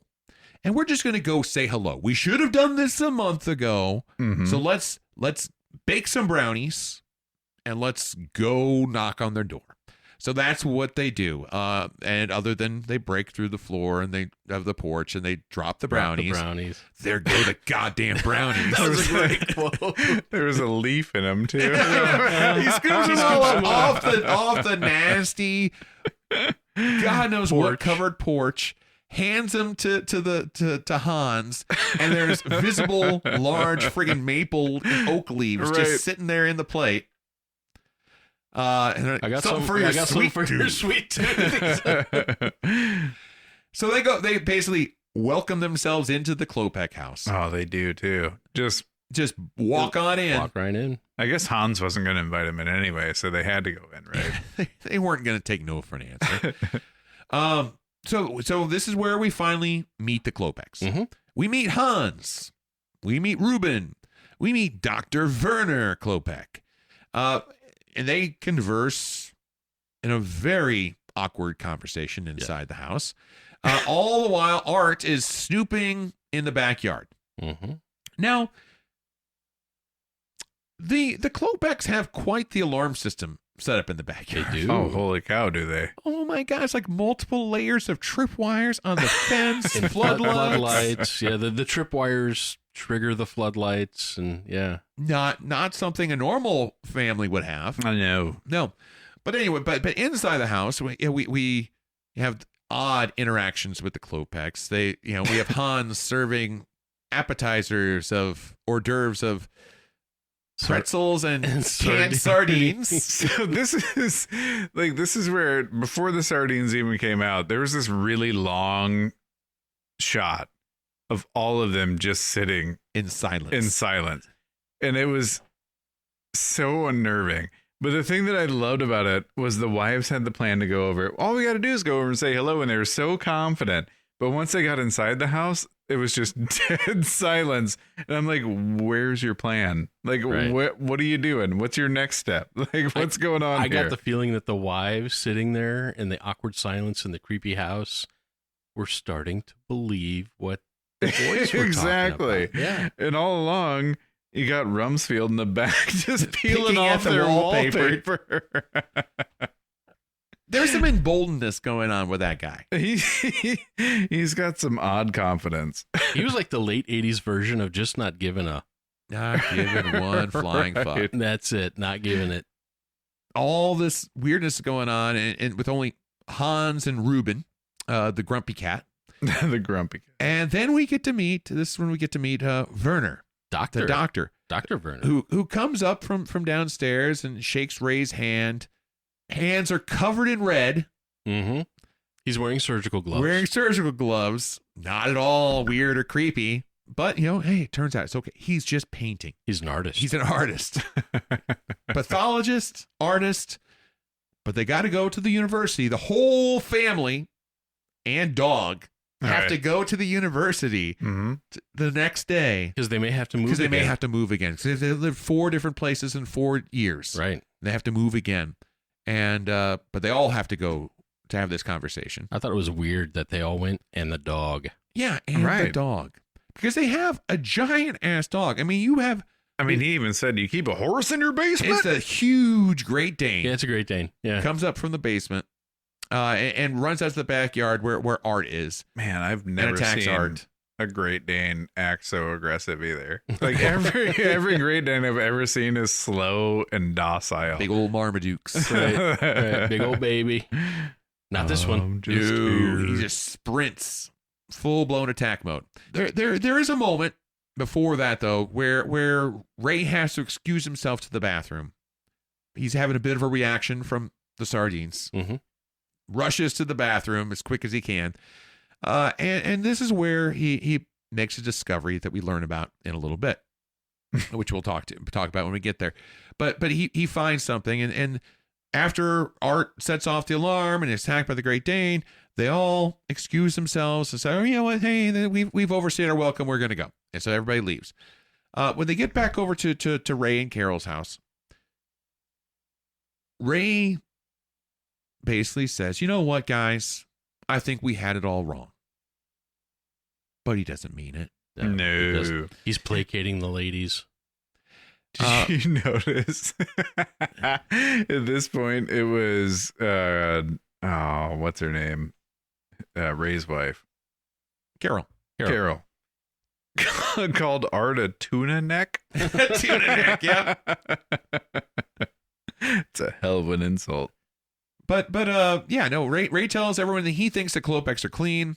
But he tells Carol, hey, let me have a chat with the guys. Uh-huh. We're going to talk in private in the den so I could set these motherfuckers straight. Right. Mm-hmm. And Carol's like, "You go, King." Ooh, yeah. Yeah.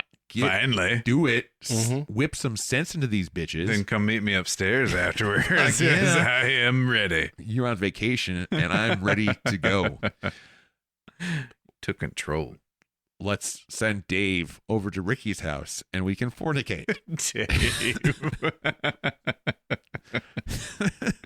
Or maybe he can go to his job at the accountant office.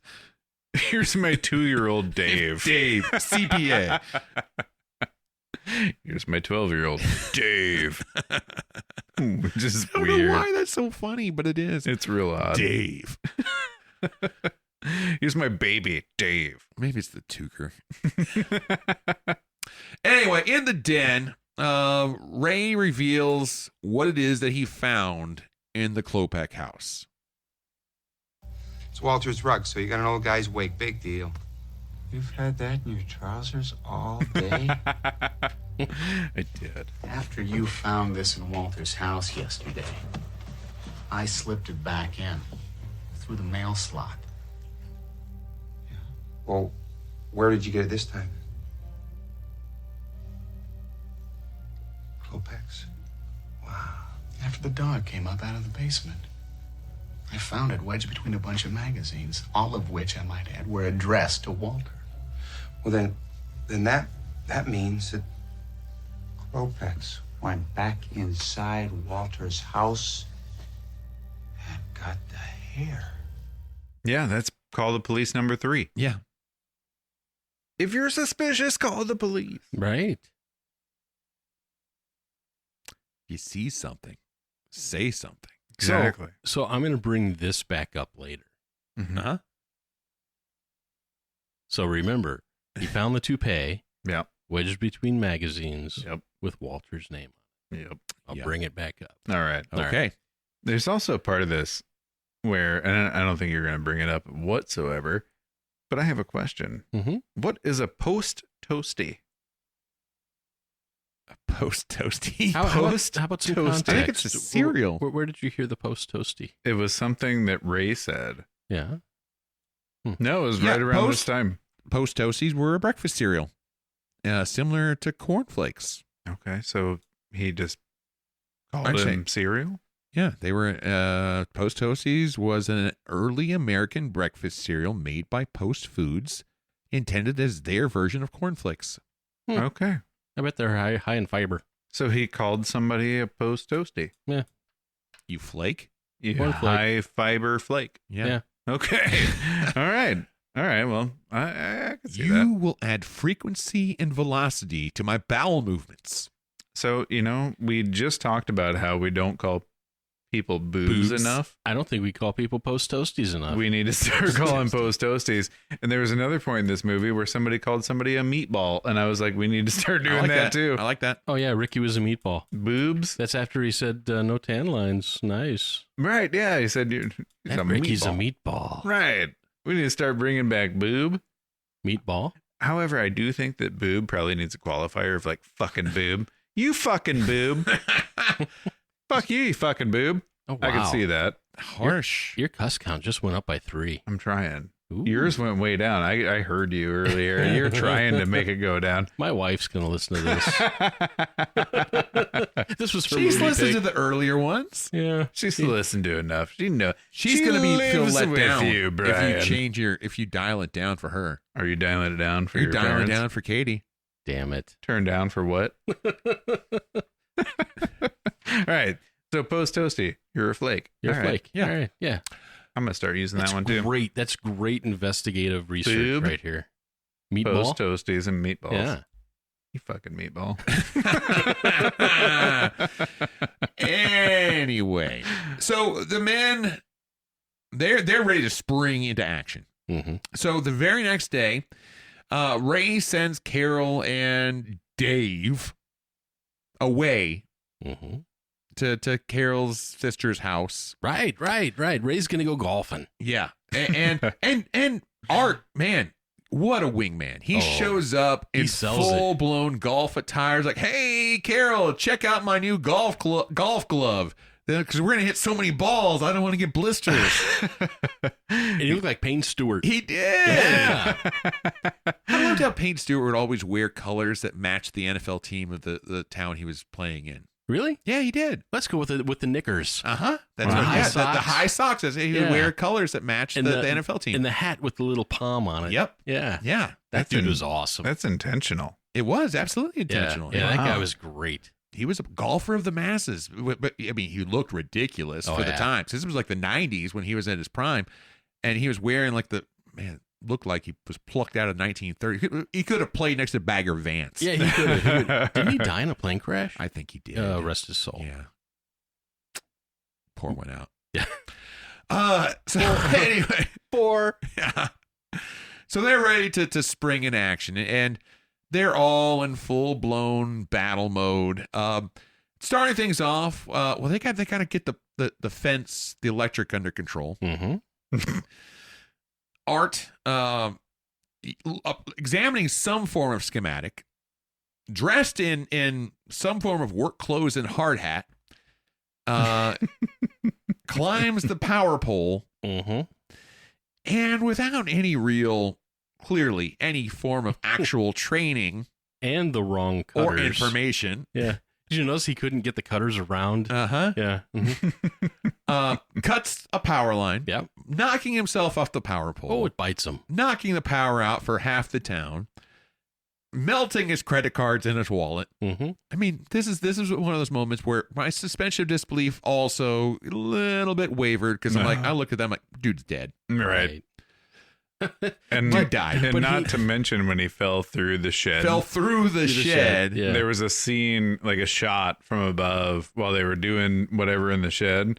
And there was a human-sized hole, right? Like an outline of a human. It was like a human outline. Like that was not necessary. No, it sure wasn't. I thought that was kind of funny. It was funny. I thought it was funny. And it was funny when he walked out and he was smoking, and he's like, "My fillings are hot." Like that. That's funny. Yeah, that was funny.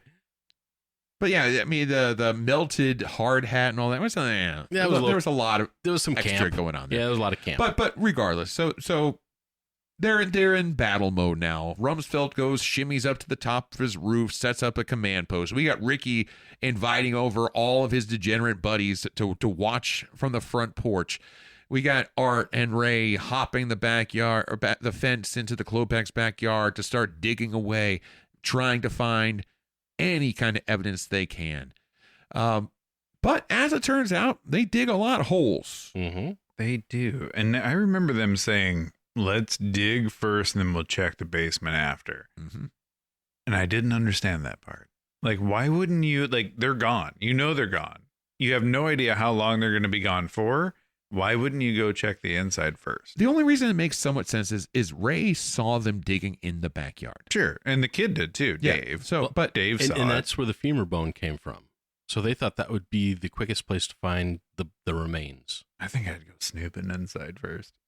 Yeah. I think I'd want to see what's going on in that basement. It's causing all that noise and, I want to see what's going on down there. So anyway, they're digging in the backyard, or at least Ray is digging in the backyard. Art seems to be more content just to chill. Yeah, he gave in the up. holes. He's made a little hole bed. He's lounging. Yeah, he's the idea guy, not the do it guy. Right. He's the thinker, not the doer. So they decide, okay, why don't we go inside for a bit to cool down? We'll check out the basement. So they break into the house. They bust out a window. Have you ever picked a lock with a credit card? I have not, but I know it can be done. I do it all the time. Do you really? I do. It is stupid easy, and once you feel it, once you get it, when we get you done got it. for the night, I want you to show me. I can do that. Sweet. Show Okay. me the way. Show me I can show you the world. Yeah. Shining, shimmering. So as long as there's no Splendid. deadbolt, it's easy to do. Okay. The problem is you try to do it on a door with a deadbolt. Okay. Because that's a solid thing. And Yeah, that's- There's nothing to grab onto. There's no credit card getting through a deadbolt. And that's why you have a deadbolt. Absolutely. There you go. If not, I can get in your house. Ooh, that's creepy. Not disconcerting. So, can I just say when they got into the house? Well, they didn't get in though with the credit card. No. They had to bust out the window. They had to break the window. Because Art's credit cards are fused together, and Ray broke his credit card first try. And he left it there. Yeah. And that's So- evidence. They're not good criminals. No. So they go in the house, and there's they're coming down the hallway, and I don't know if you noticed that the camera was canted. Uh-huh. And I loved that. There was little bits there's- of that throughout this movie where they had really great choices for their camera work, and that canted angle made it feel like fun house. This is in a place where we shouldn't be. That's exactly what a canted angle does, because we are so used to seeing things in 90 degrees. Right. And anytime that angle shifts, even just by a few degrees off the horizontal, it becomes so disconcerting. Yeah, it feels awkward and it feels anxious, and it's like I should not be here. It's unusual, I loved it. I loved that. But they make their way down to the basement, and they very quickly take note of the size of the Klopex furnace. Look at the size of this furnace. This thing's got to be 80 years old. Geez, these old places have got to be hell to heat, huh? Well, this house isn't that big. What the hell does he need a furnace like this for? You know, I think there's been some modifications on this because this conduit is brand new. Look, it runs all the way back over there and up through a hole in the ceiling. I saw some of that in their living room. And a thermostat on a home furnace, is that supposed to go to 5,000 degrees? Must be what all the noise was. Look at all the stuff they put together down here. 5,000 So did you guys degrees. realize what that was? Absolutely. Yes. It was not Yes. a furnace. Uh-huh. It's a crematorium. It was a crematorium. Right. Mm-hmm. And that's why he said, I know you looked in there. You know. Yeah. Yeah, I don't know how they didn't put that together. I don't know either. I don't know why they wouldn't have opened the door and looked. You guys, Right. you guys ever seen a crematorium? Why would I have ever seen a crematorium? I've seen a couple. Well, you work in a different world than I do. I saw one that was new, a recent one at a funeral home that does crematories, and it was surprisingly clean. Yeah. It was interesting. And then, and this is a little bit more morbid, but when I was over in Europe, I saw some crematoriums from a couple concentration camps. Oh. And that rips at your soul. I'm very intrigued, Mm-hmm. and I would love to tour it. But yeah, I could see how that would tear you up a bit. Oh, incredibly somber. Anyway, I don't want to be a downer. So yeah, they got a giant damn furnace, which is actually a crematorium. But these two nitwits don't put two and two together. Right. No. Instead, they decide, let's start digging into the floor. And so they dig, and they dig, and they dig, until they hear a metal clank. Oh, they find something. Now this is all going on, and while this is happening, there's some stuff going on outside too. Mm-hmm. First off, Rumsfeld falls off the roof. Hold on. Even before that, Yeah. did you notice he was just sitting up there eating animal crackers? and that was like one of those great choices. Because he's like bad mouthing Ricky and his buddies, but he's just sitting there on the top of the roof with his giant binoculars on a tripod. He's got his rifle with his infrared scope, but he's Wearing just his sitting fatigues, there, like, yeah. full fatigues, sitting on the peak of the roof with a cup of coffee, eating animal crackers. And they were like the little Barnum and Bailey's, It's trolley car or something. The best part though, he'd take a cracker out. He'd bite its head off. Which is the right way to eat Which an is animal the right cracker. way to do It's it. the only way to eat an it animal is. cracker. Eat Uh-huh. the head and then the feet. Right. Yeah. But this Vietnam vet, who in so much of this movie seems so grizzled, in this moment, he was just a kid. Right. Which Eating goes to some the animal crackers. the adage that the adults acted like kids. Yeah, for sure. And then moments later, he's falling off the roof with his rifle in a moment that, number one, should have killed him. Yeah. Right. And number two, the gun goes off, breaks his car window, and honestly could have killed somebody else. Uh-huh. Mm-hmm. And that kind of bugged me. But Ricky and all his friends just cheered. Yeah. They were excited about Right. it. And I don't really have a problem in this kind of movie where people do stupid shit that could almost kill themselves. I do take issue though, and it bothers me a little bit when their stupidity has the potential to kill other people, because that takes the fun out of it. It does. It does. That's when it becomes dangerous for the crowd. Yeah, and Ricky had a crowd at this point. Oh, yeah. He had a bunch of people. All his buddies were over, and they got the pizza dude coming. Mm-hmm. And yeah, if that gun would have been pointed the other way, some dipshit would have been dead. Right. But that didn't happen, so I'll move on. Also, though, outside, Walter shows back up. He Turns does. out he's not dead. Nope. Also, the Klopex show up. Oh, no. They initially pull into the neighborhood and they see the furnace and stuff going on, and they're like, so they know something weird, so they leave. But they come back with the police. The Klopex called the cops. The Klopex called the cops. They were the first person, the first people to call the cops. Right. They were normal, did the normal thing. Right. They didn't. Crazy. Yeah. And then Ray finishes in the basement, and what he thought was a body or something that he found was actually a gas line. Now this is a part I'm a little bit questioning of. Mm-hmm. So they're in a basement. Yeah. They are below the property level or Correct. the grade level of the house. Mm-hmm. Digging several feet down at this point. That's not where the gas line would be. That's not where the gas line would be. Now, no. An older, like long time ago, gas lines maybe, but because I saw that, and this is one of those things I've never questioned, never thought twice about. But this time, because I'm trying to be more critical, I'm like, that doesn't make sense. No. The gas line shouldn't be there. Nope. It should be coming in at grade, which means it would enter the side of the house, maybe about they're going to bury, you always bury Yeah, those maybe lines, a foot and a half below. 18 yeah. to 24 inches. And so it would be coming in through the side. And actually, most gas lines come in above the ground level because you have the meter. Mm-hmm.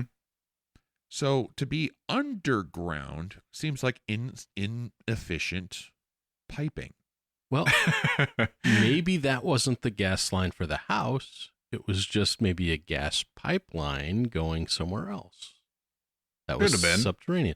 But we're assuming a bunch. Yeah. But because of movie, there's a natural gas line that he punctures into. Yeah. And that releases a bunch of gas. And hey, you also have this 5,000 degree furnace running feet away. Lo and behold, shocker, explosion. No. House blows up. Now, Art's outside. Art escapes. He just left his buddy in there, and he's like, I'm out. Well, Art was already outside. Art was coming outside because they had radioed Rumsfeld to say, we found Walter, I'm coming out. And so Art's already coming out, covered in mud and stuff from all the digging, completely oblivious to what's been going on outside because they've not been hearing the radio broadcasts or anything, not paying attention. And so he comes out, sees all these things that are going on, and then, as he's outside, the house explodes. Ray is still inside the house. Mm-hmm. But after a few moments of drama, thinking that he's dead, score building, he stumbles out the house. Tattered, burned. How about that eye? That one eye, it was all swollen shut. Swollen that was shut. great. About the time, though, he comes out, Carol shows up. She Carol's comes back. home. Oh, snap. So Carol's there. The Klopeks are there. The police are there. Fire department's there. Man, everyone's just there. Ambulance is there. Yeah, and, basically being told, the Klopeks are he's a legitimate, respected pathologist, and you're lucky he didn't kill him too, and there's all these things going on. And Ray, all he could do is when he sees Carol, it's like, you cut your hair. It looks nice. I thought that was hilarious. I did too. It was it's like the juxtaposition. It's like the explosion in the house brought Ray back from this conspiracy chase he was on to normalcy. It was a bit of a reset. Yeah. He was definitely a shell-shocked man. Literally. In more ways than one. Right. Ray, he's overwhelmed, and eventually he finally he does snap completely on Art. We're the ones who are vaulting over the fences and peeking in through people's windows. We're the ones who are throwing garbage in the street and lighting fires. We're the ones who are acting suspicious and paranoid. We're the lunatics. Us. It's not them. We're a child's plaything. Exactly. And I love Art's response to this. So, what? Do you want me to move? And then Ray, there's a beat. And then a second beat. Then Ray does a complete manic run and attack on Art. They wrestle. Art bites Ray's finger, which is in one of those little finger splints. It's dumb. It's stupid. It's two grown men having a slap fight. Yeah. But I'm all in for it. Yeah, I liked it. Did you? I did. Okay. I did. We'll talk. Ray is now at a point though where he's done. He basically says, "I'm going to go to the hospital. Take me to the hospital." And he lies down on the gurney. No one comes, so he picks the gurney up himself, throws it into an ambulance, and then hops into the ambulance and climbs on the gurney. Carol's like, "I'm just gonna find out which hospital they're taking you to, and then I'll meet you there." And he's like, "Okay." He's done. Yeah. He just wants to be done. He knows they jail time and prison time are coming. Yep. He knows he basically probably bankrupted his family. Mm-hmm. He's just ready for whatever's to come and get it over with. Well, Werner Klopek hops into the ambulance. He does. And he has a bit of a conversation with Ray. You were in my basement. Surely you looked in the furnace. I saw your furnace, Dr. Glow. I figured man's furnace is his own business. You saw one of my skulls, didn't you? Oh, yes. I know you did. It belonged to a neighbor of yours. The name was Knapp. We took the house from them. I offered to buy it. But you know how old people are. They grow so attached to things. Dr. Klopek, I think I forgot my wallet. I let you keep the femur. Now I want my skull. Or perhaps I might just take yours. So he's got a giant needle in his hand. Full of green goo. Full of something. Mm-hmm. And Ectoplasm. And Hans is behind the wheel of the ambulance. Yeah, they're going to drive away in disguise of the ambulance, murder Ray, and take his skull. Yeah, good times. All right, question. Someone's lying down next to you on a gurney. How hard is it to poke him with a needle?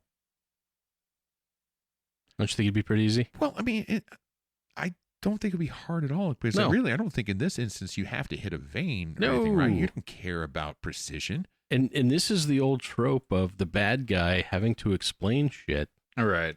Just kill him. Uh-huh. Yeah. He could have, there was a moment that he walked in that he didn't even realize that he was there. Right. He could have just stuck him in the butt. Yep. Boop, you're dead. Yeah. Mm-hmm. But it's always like I like in Austin Powers where the bad guy over explains his plan. And this is exactly that. It is that. Yeah. In movies, there's this built-in hubris where the villain has to tell you how smart they are. Right. Right. And I think there's a bit of that here. Mm-hmm. But I think, honestly, the bigger part of it is it's just doing a bit of audience service. We've kind of kept you, we've kind of moved the yard line throughout this movie. Because before this happened, you totally think the Kopecks are clean. Right. Well, I don't know if you totally, because we've had evidence. Right. We definitely know a human femur has been found. What Art thought. What Art thinks. Art is femur. not a bone or anatomy expert. Well, and this comes after the little I have seen some dog bones at PetSmart. Those things can be goddamn huge. Oh, right? For sure. So, but it comes after the diatribe of Ray saying, they're not the weirdos, we're the weirdos. Right. And he totally almost closes that loop. But no. Right. Yep. Yeah. They are weird. Mm-hmm. But really, you could say at this point, all they're guilty of is being weird. Right. For certain. There's still suspicion of other things. But the only thing you know for certain, weird. But no, this closes the loop. No doubt about it. Murdering a-holes. Hans is driving the ambulance, trying to get away. Ray somehow, while also battling off Werner with the giant syringe, distracts or interrupts Hans' ability to drive enough to where they plow into Art's house. Oh, yeah, right through the porch, right in the front door. The back door of the ambulance, for some reason, opens up, and Werner and Ray, riding the gurney, pop out the back of the ambulance, go down the sidewalk, go down the road until they finally plow into a car. And then Ray puts Werner under citizen's arrest. Citizen's arrest. Don't start with me, Carol. The man confessed. They murdered the Naps. He's demented. Hey, Sherlock, get the Klopex to tell you where they buried the stiffs, okay? You don't have a stiff. You don't have any evidence at all. You do now. Because there was a pile of dead bodies in the Klopek trunk. Right. Because, something happened and the trunk popped open. Yeah, I mean, there was a blanket over a bunch of... Usually, if you run into the side of a car hard enough, the trunk will just open right up. Really? Is that a thing? Yeah. I didn't know that. Was that what caused it? Yeah. When the gurney ran into it, the trunk popped open? Yeah, they were going down the street on the gurney, and they hit the car, and the trunk popped open. Okay. And I love the fact that Ricky was there. And he removes the just blanket. all happened to look under the blanket. And Bonnie screams, and Ricky's just like, well, yeah, you do now. I mean, he was just so matter of fact. So matter of fact, like he knew. Right. Again, premonition. Yeah. Right? He's prescient. Yeah. And Ricky knows things. Like, No. No, it doesn't happen that way. My other favorite part of this too is Hans, starts to run away. He runs away. And here comes Rumsfeld. But he slips on this wet grass, and it looks like it was like he's supposed to slip. And then Rumsfeld comes in, and he slips, and I don't think he was supposed to, but while he slipped, he took out Hans's legs, and Hans fell on top of him, and he was able to get him in a chokehold. But the first slip was so cheesy intentional, and the second one, I don't think was intentional. I think that he really fell down and also knocked down Hans and just kept going with it. Did you hear what he said when he was chasing him down? Like, where are you going, Pinocchio? Full-blown lederhosen? Right. Yeah, the lederhosen on, yeah. Anyway, as it all works out, Klopex are now caught. They're wrangled. They're assuming all the charges against Ray and crew are now dropped. News crews are on scene. Geraldo is supposedly on the way. But Ray's like, you know what? Peace out. Let's go to the lake. Mm-hmm. And so he and Carol and Dave, CPA, Dave the CPA, the 12-year-old CPA, are going to head to the lake for some relaxation, and basically tells Ricky, keep an eye on the neighborhood. And then we get what I know is one of your favorite things, Justin. Oh my God, Ricky breaking the fourth wall. Mm-hmm. That's my last walking note. Right up to the camera to tell us, man, I love this street. Walks away, and then we end with a zoom out from the neighborhood back to the same rotating earth we had to start the movie with. And that's the movie. That's the movie. So, couple questions in here. Mm-hmm. Number one, why did Corey Feldman break the fourth wall? It had never happened. Nope. In the Up to this entire point, movie. Didn't need it. He could have said it to anybody else. He could have just been walking away and said, God, I love this street. You know what I mean? Like, say it to yourself. My other question here, in the very beginning, when they were zooming into everybody's eyes as they're walking up to knock on the door, right? Like, oh my gosh, this is crazy. This is unfounded. Nobody knows these people. This is the scariest moment we've ever had, right? It zoomed in on Walter. But as we find out later, the Klopex are getting his mail for Walter while he's in the hospital. Yeah, Walter had a heart. So Walter knows the Klopex and has talked to them numerous times. So why is he just like so shocked that these guys are going up to the door?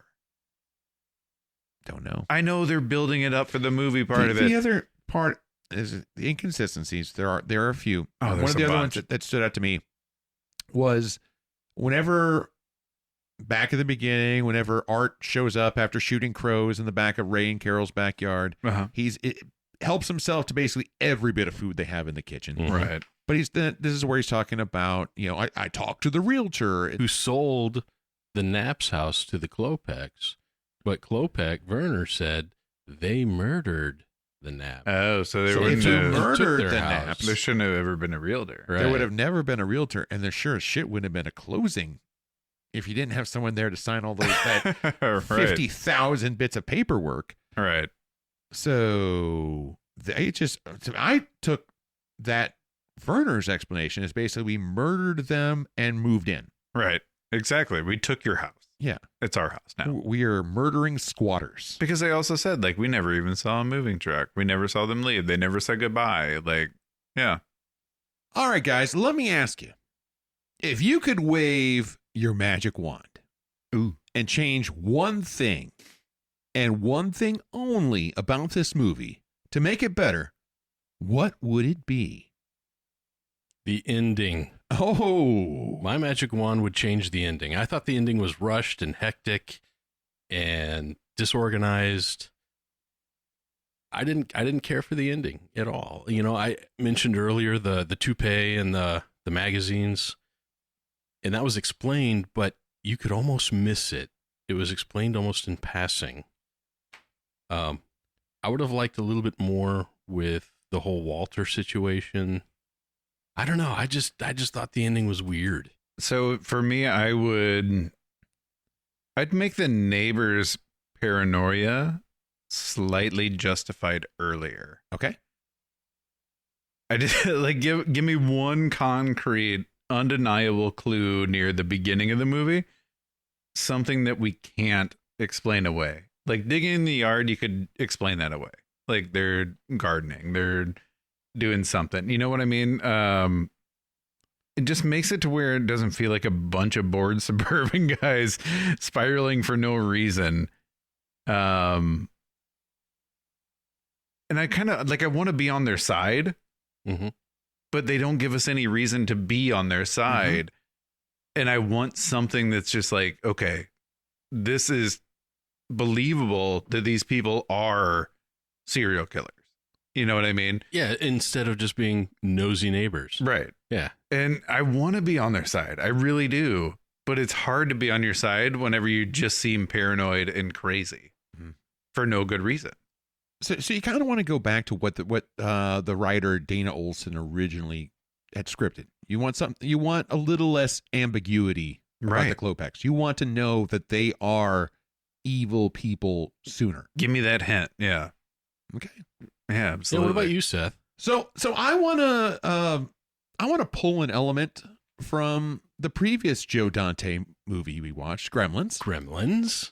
I want to have a little bit of a crossover. I want to bring one of the residents of that movie to Hinkley Hills. I want Lynn freaking Peltzer to be in the cul-de-sac. And she doesn't have to be one of the main fixtures, but honestly, I think she could add something to it because if nothing else, in today's day and age, having three white dudes as the lead instigators, agitators, feels a little bit off. I think adding a woman into the mix would bring this movie to a different level. And if you could have a certified gremlin murdering badass like Lynn Peltzer on that neighborhood watch, I could see that. That would be awesome. Yeah. I mean, why not? And just three paranoid middle-aged dudes. Yeah, they could have used an influx of some female badass. Absolutely. Yeah, I agree. But, that's not what we got. And, but, dare to dream. What do you guys say, though? We change things up for a moment. Let's do. And let's talk about beer number 3. Let's talk about beer number 3. So we're on our third beer of the evening. And this is Brian's pick for tonight. So, Brian, tell us all about what we're drinking now. All right. So I perused the aisles to find a beer that match the movie, and the only thing I could find was Dead Guy Ale. Oh, because the dead people. Yeah, because of dead people. And, there's a little skeleton on the bottle here, and all the skulls and bones in the trunk of the car. This is Dead Guy Ale. Now, this is the original Dead Guy Ale. The original. We have the Dead Guy IPA. Mm-hmm. I think on the Poltergeist episode we had that. I think so. But this is the original Dead Guy Ale, which is a Maibach. Different kind of style. It is. I don't love it. I'm glad you said it first. Yeah. I don't hate it. Was this from Rogue? Yes, Rogue Brewing. Mm-hmm. But I also don't love it. Rich malt aroma, hints of caramel, toasted grains, smooth mouthfeel with well-balanced bitterness. Complex, yet approachable. I think they have that right, except for the well-balanced bitterness. Yeah, it could use a bit more, but I also know that's not consistent with the style. Yeah. Maibach tends to be a much more malty beer. Mm-hmm. And I usually love a malty beer. That's my go. Yeah. But this one, I don't know, there's something off here. Well, I think you could have a malty beer balanced with elements other than bitterness. Mm-hmm. A lot of the stouts and porters that we enjoy, they have other elements, whether it's be smoke or coffee. Coffee's a different kind of bitterness, but even chocolate or peanut butter or something kind of balancing it out. Mm-hmm. A Maibach is much more unadulterated, I guess, and so it's just relying on the right Heiskebub kind of elements to balance itself out. And in this case, it is what it is. This is not a style of beer I enjoy on the regular. It's kind of, to me, it's the springtime version, and it's not just to me. I think it just is. It's the spring version of an Oktoberfest. Mm-hmm. Not bad. It's okay. It's okay. Not bad. Not my favorite, but not bad. It's cool. I mean, it's different, and I've never actually had this before. So this is my first time drinking it, and I'm not upset that I'm drinking it. No, I will finish it. Yeah, for sure. But I don't think I'll buy it again. Nah. It's a beer I got to be in the mood for. Yeah. It just is. It just is. And it's okay. It's all right. It's okay. Hey, Rogue. You're okay. A-okay. Maybe B okay or C plus okay. C plus okay. C's get degrees. C's do get degrees. Doctor. Well, you guys ready to do something a little bit different? Let's do some different stuff. Oh, that music sounds sexy. Oh, this is fun. It makes me want to move my body. All right, it's time for fun and games. And tonight we're playing Think Fast, Drink Later.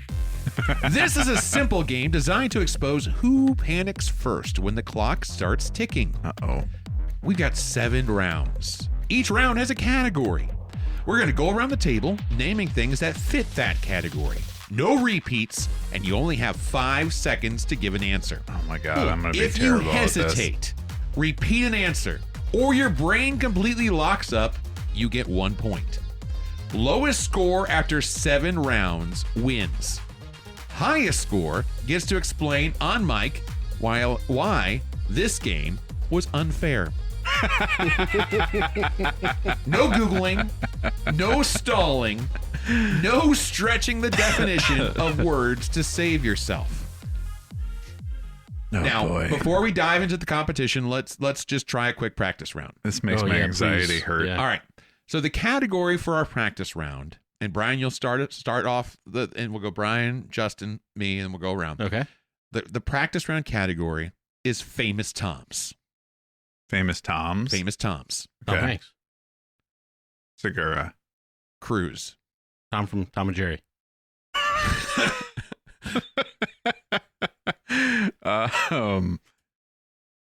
Selleck.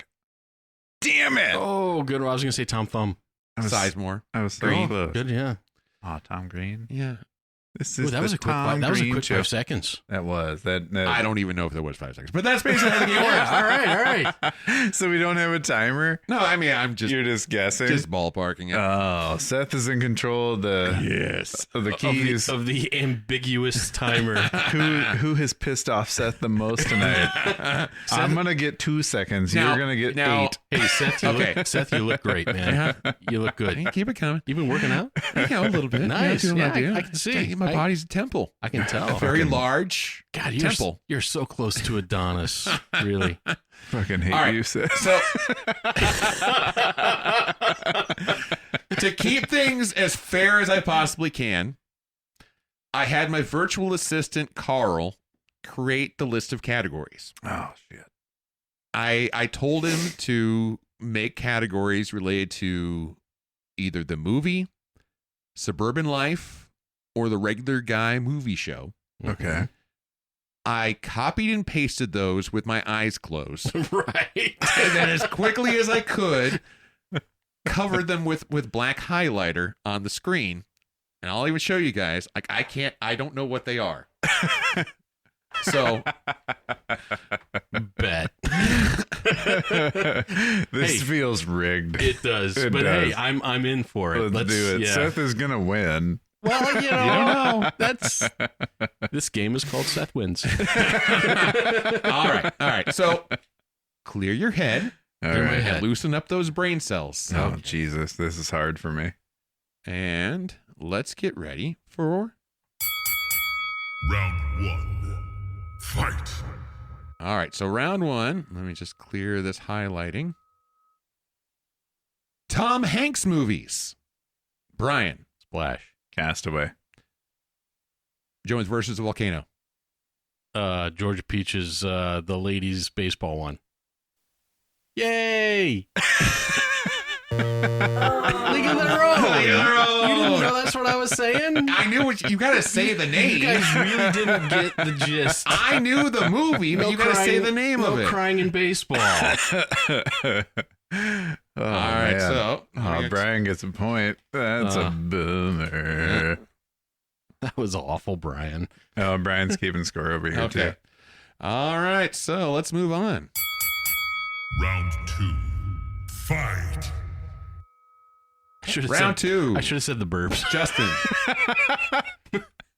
Justin, you start this time. Okay. Bones in the human body. Tibia. Pistol. Phalanges. Femur. Stamen. Arm bone. They're mini.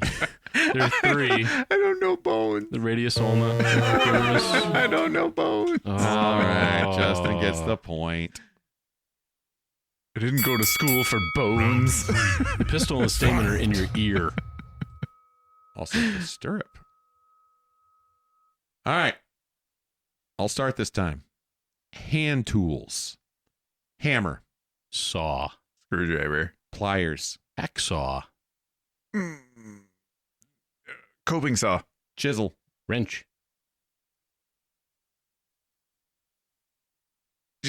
Shit. I was going to say chisel, but you already did. Justin gets another point. How about a screwdriver? I already said that. Oh, did you? Yeah. Oh, I was going to repeat beginning. that, but I was going to say Phillips head. Phillips head. Oh. Okay. Flathead, Phillips head. Bastard saw. Or bastard file. Fight. All right, round 4. We've got Brian starting off with types of trees. Elm. Aspen. Oak. Spruce. Fir. Sassafras. Maple. Cherry. Hackberry. Lindenwood.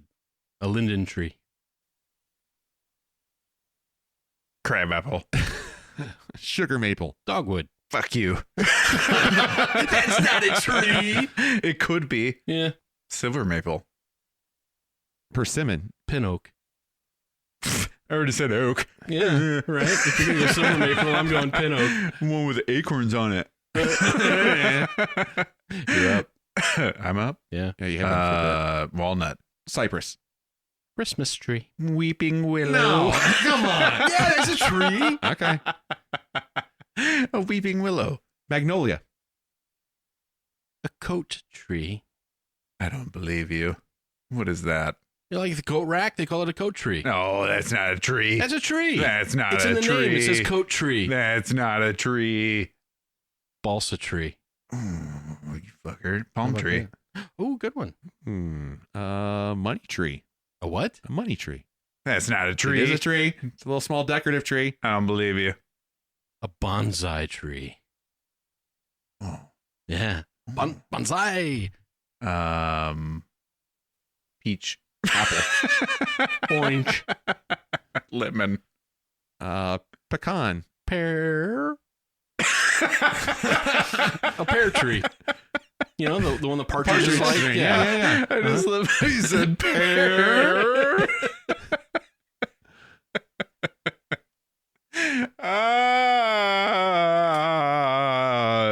Bur oak.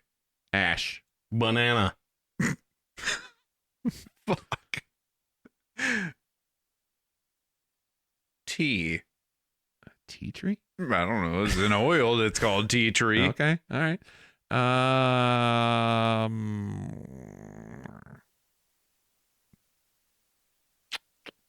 5, 4, 3, 2, 1. Yeah. Ran out of damn trees in my brain. Yeah, this is harder than I That thought. one went forever. That was a good one. Way to go, guys. It went longer than I thought it was going to. Pear. Actually, I thought once you hit the fruit trees, I thought we'd be able to ride that longer, but I ran out of damn fruits in my brain. Kumquat tree. I just love how you said pear. Round 5. That made my whole day. Fight. Pear. All right, Brian, kick things off with dog breeds. Golden Retriever. German Shepherd. Poodle. Shih Tzu. Mutt. Schnauzer. Akita. Chihuahua. Malamute. Terrier. Malinois. No, terrier's a style of dogs. It's a family of breeds. Chihuahua. Okay. I already said Chihuahua.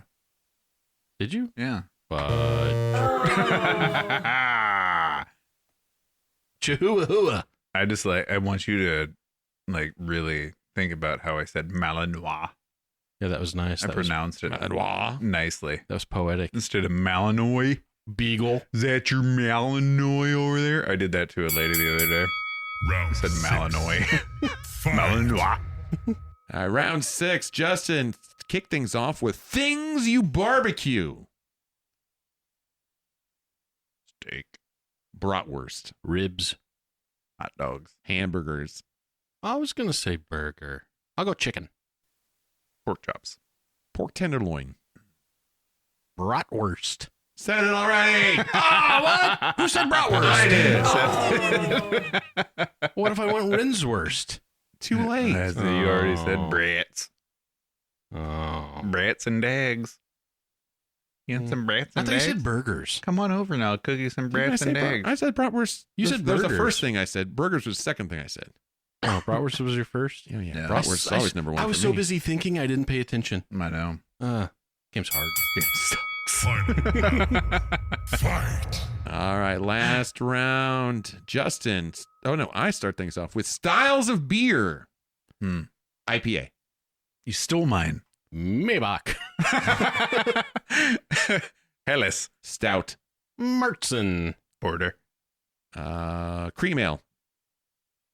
Did anybody say stout? Yeah. They did? Yeah. Okay, so I don't go stout. I'll go with Pilsner. Sour. Ooh, that's gross.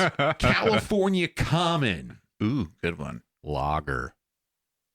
A hazy IPA. Scotch ale. Ooh, good one. Good one, yeah. Anybody say porter? Yeah. Okay, then I'll go with I'll go with an amber ale. Red ale. Brown ale. Anybody say blonde? You can't ask the questions. We've gotten so deep into it, I don't remember what's been said. I said blonde ale. Okay, I you said blonde. I said blonde. Okay. Yeah. Cream ale. I think I Didn't say say. Nobody said cream ale yet. You said cream ale. I'm pretty sure. No, you did not. Roll the tape. Roll it back. We recorded it. Go back and look. It's not there. All right. I was Ben said I was going to go with Dunkel. I'll tell you what. Dunkel. I'll tell you what. East Coast IPA? I'm going to listen to this. How about barrel age? Don't edit it out. If it was like there's going to be a point in the podcast where it's going to the game is 5 rounds. No, it'll be like guys, really quick. We're going to play 5 rounds in this game. Best score. No. What you're going to hear is it'll be like Seth trying to be like my voice, and it'll be like cream ale, and then I'll be like, that's not me. And then yeah, we're all talking normal, and then all of a sudden this really weird voice out of nowhere over the top's like cream ale. Who said that? That was none of us. But it was spoken.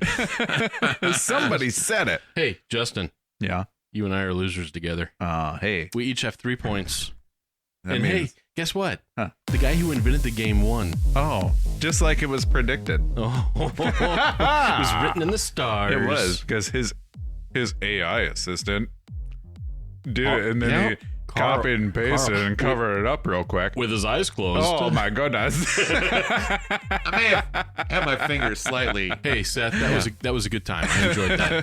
That was fun. I enjoy your cheating. You know, it's worth winning. It's worth cheating. Yeah, if you're not cheating, you're not trying. And that concludes Think Sounds Fast, like something Tom Brady would say. Drink Later. Yeah. Hey, I've got a question for you guys. Yeah. In this movie, The Burbs, what character would we be? Ooh. I thought about it. Yeah. Did you place all 3 of us? Yeah, I placed all 3 of us. Okay. Yeah. Go for it. Do it. So I have Seth as Art. Okay. Okay. Your Art. I could live with that. Yeah. Justin, I have you as Ricky. And who are you? You know, I didn't want to be this guy. At first, I told my wife I was Walter. But she said no. She goes, "You're Ray." You're Ray. Yeah, you're Ray. I could see you being Ray. Yep. Yeah. So she called me Ray. So how did I I would have I think I would have rather been Rumsfeld. No, you're no Rumsfeld. I actually like Ricky. I'm not Ricky. No, but no, I think you are. How? Because you're the great observer. You knew exactly what was going to happen before it even happened. But I'm also the douchebag. No. Lovable though. Lovable douchebag. Hey guys, what do you say? We pick some poison. I love picking poison. I do like a poison picking. I like it better than picking trees. I'm not good at picking trees. Let's start things off with movies from the same year, 1989. Okay. Would you rather watch The Burbs or Batman? Batman. Is this the one with Michael Keaton? That would have been the Michael Keaton Batman. Yeah, I'm going to go Michael Keaton Batman. That was a pretty good Batman. Yeah. Yeah, I'll go Batman. I'm going The Burbs. The Burbs or Indiana Jones and the Last Crusade? Oh, Last Indy. Crusade. Last Crusade, Yeah. I agree. Mm-hmm. The Burbs or Ghostbusters 2? I'm going to go Burbs. I do enjoy the fact that Bobby Brown sings the big hit from the song and also appears as the doorman in the movie. If it's up to But yelling at the got to take yelling at the pink control. goo. You know what? I have a hard time remembering what Ghostbusters 2 even was. Is that the one where the Statue of Liberty starts walking Yes, through that's town? it. And yeah. it's dumb. I'll go I'm gonna go Burbs. Burbs. I'm on Burbs on that Yeah, one, too. I'm bourbon it. I'm bourbon. Give me some bourbon. Heck yeah, barrel The aged. Burbs Barrel-aged bourbons. or Honey, I Shrunk the Kids. Man, it has been so long since I've seen Honey. I'm going to go Honey because of Rick Moranis. You know, I had when I was a kid, I had such a crush on the daughter in that Yeah? movie. But growing up, I don't think I feel that way anymore. So I'm gonna go with the Burbs. That'd be creepy. You know, I'm going to go Honey just because I haven't seen it in a good long time. All right, how about the Burbs or Lethal Weapon 2? I'm going to go with the Burbs. I never really jumped on the Lethal Weapon bus. That was Mel Yeah. Mel Gibson with his And Danny giant mullet. Yeah. I'm going to stick with the Burbs. Burbs. All right, let's talk about other Tom Hanks movies. Okay. The Burbs versus Big. Big. I'm going to go Big. I'm sticking Burbs. The Burbs are Turner and Hooch. Turner and Hooch, I like that one. Turner and Hooch is a good one. I haven't seen it in a long time. I used to love Turner and Hooch. So for this, at least one viewing, I'm going to pick Turner and Hooch. I agree. The Burbs or The Money Pit? Oh, The Money Pit was funny. Remember when he fell through the floor and he had that maniacal laugh? Like he was making the tiny paper airplanes. Yeah, he was like just broken in that moment, and he was just like cackled. The only thing I didn't like about The Money Pit is I thought the lead woman was miscast. Shelley Long? Yep. Yeah, I agree. So I'm going to go Burbs. Same. How about The Burbs or Splash? I've never seen Splash, so I'll go Splash. I'm going to go Splash because I forgot and was only reminded by the John Candy documentary. John Candy's in it, and I've not seen it in such a long time, and I'm always up for revisiting John Candy. I'm going to go Splash because, what's her name? Hannah? Daryl Hannah. Daryl Hannah. Okay. Yeah, she was pretty Daryl cute in that. Yeah. Splash. Sounds like a dude. But she doesn't look like a dude. Daryl. She's like the anti-dude. All right, we've got a couple frequent appearing movies here, comedies with a dark edge. Would you rather watch The Burbs or Beetlejuice? The Burbs. Burbs. I'm not a Beetlejuice I know. guy. I know you're not. Beetlejuice. You do. I would rewatch The Burbs though. Okay. I've seen Beetlejuice so many times. All right. The Burbs or Gremlins? I'm gonna go to The Burbs. Yeah. If I wouldn't have just seen Gremlins, I'd have gone Gremlins. But after watching Gremlins, I don't want to watch it again. Yeah, just stop the insanity. I'm going Burbs. All right. Good. So following up with Gremlins, we've got a few from the same director, Joe Dante. The Burbs or Gremlins 2, the new batch? Still The Burbs. Yep. Burbs. The Burbs or Inner Space? I'm going to go Inner Space. I'm just going to stick with The Burbs. I'm sticking with The Burbs. Or The Burbs versus The Howling? Never seen The Howling. I think I have, but I don't even remember what it's about. I'm with you. I've seen it, but I don't recall it. So I'm going to have to go Burbs. I think for curiosity, I'll go The Howling. I was kind of on that same thing. I might change my mind after I watch it. Right. Time will tell. And just a few other movies that had that same kind of classic cable TV energy. Would you rather watch The Burbs or Weird Science? Ooh, Weird Science. I have not seen. Oh, Weird Science. Mm-hmm. I'll go that way. Did you say you've never seen Weird Science? Oh, I've seen Weird Science. Okay. I was saying I haven't seen it in a long Oh, time. okay. Got it. But then I remembered the lady. Yeah. And I was like, I want to watch that lady again. I think long run, The Burbs wins out, but just to change it up, I'll pick Weird Science. Okay. The Burbs or Uncle Buck? I'm going to stick with Uncle Buck, yeah. Yeah, I think I'm going to go Uncle Buck too. I think I picked The Burbs over Uncle Buck. Really? Yep. The Burbs or Mr. Mom? I'm going to go Mr. Mom. Yeah? Yeah. There you go. That's the reason why. No, I just thought, I don't know. They're both comedies. I don't know. I like Mr. Mom better than The Burbs. I think that Mr. Mom pissed me off as a dad enough to where I'll never watch it again, so I'll stick with The Burbs. Yeah, Okay. I'm completely with you, Justin. If I never watch Mr. Mom again, I'll be okay with it. So, yeah, going with The Burbs. So now that we've picked all our poison, Yeah. I think it's time that we pick Mm-hmm. our Boddicker. Oh, yeah. Oh, let's do it. Clarence Boddicker, you are under arrest. You have the right to remain silent. Fuck you. Guns, guns, guns, it's time to choose. Who stole the seat and lit the fuse? Bad, bold, or just deranged? The Boddicker Award brings the pain. Can you fly, Bobby? Not quite, but our winner, pure dynamite. Well, if you're new to the show, each episode we choose one worthy recipient to receive this prestigious recognition in honor of one of our most favorite cinematic characters, Clarence Boddicker from RoboCop. It's not an award for the best actor or whoever was on screen the most, but the character who we think brought the most to the movie. Justin, who is your nominee for this episode's Boddicker Award? All right, I nominate Rumsfeld for the Boddicker. Rumsfeld. Coming out of the left, coming out of left field is Rumsfeld. He's weaponized confidence with absolutely no evidence. He treats suspicion like military intelligence and brings unearned authority to every bad decision. He's the embodiment of, trust me, I know things. That he All is. right. Brian, who's your pick? Okay, well, there's quite a few to choose from in this movie.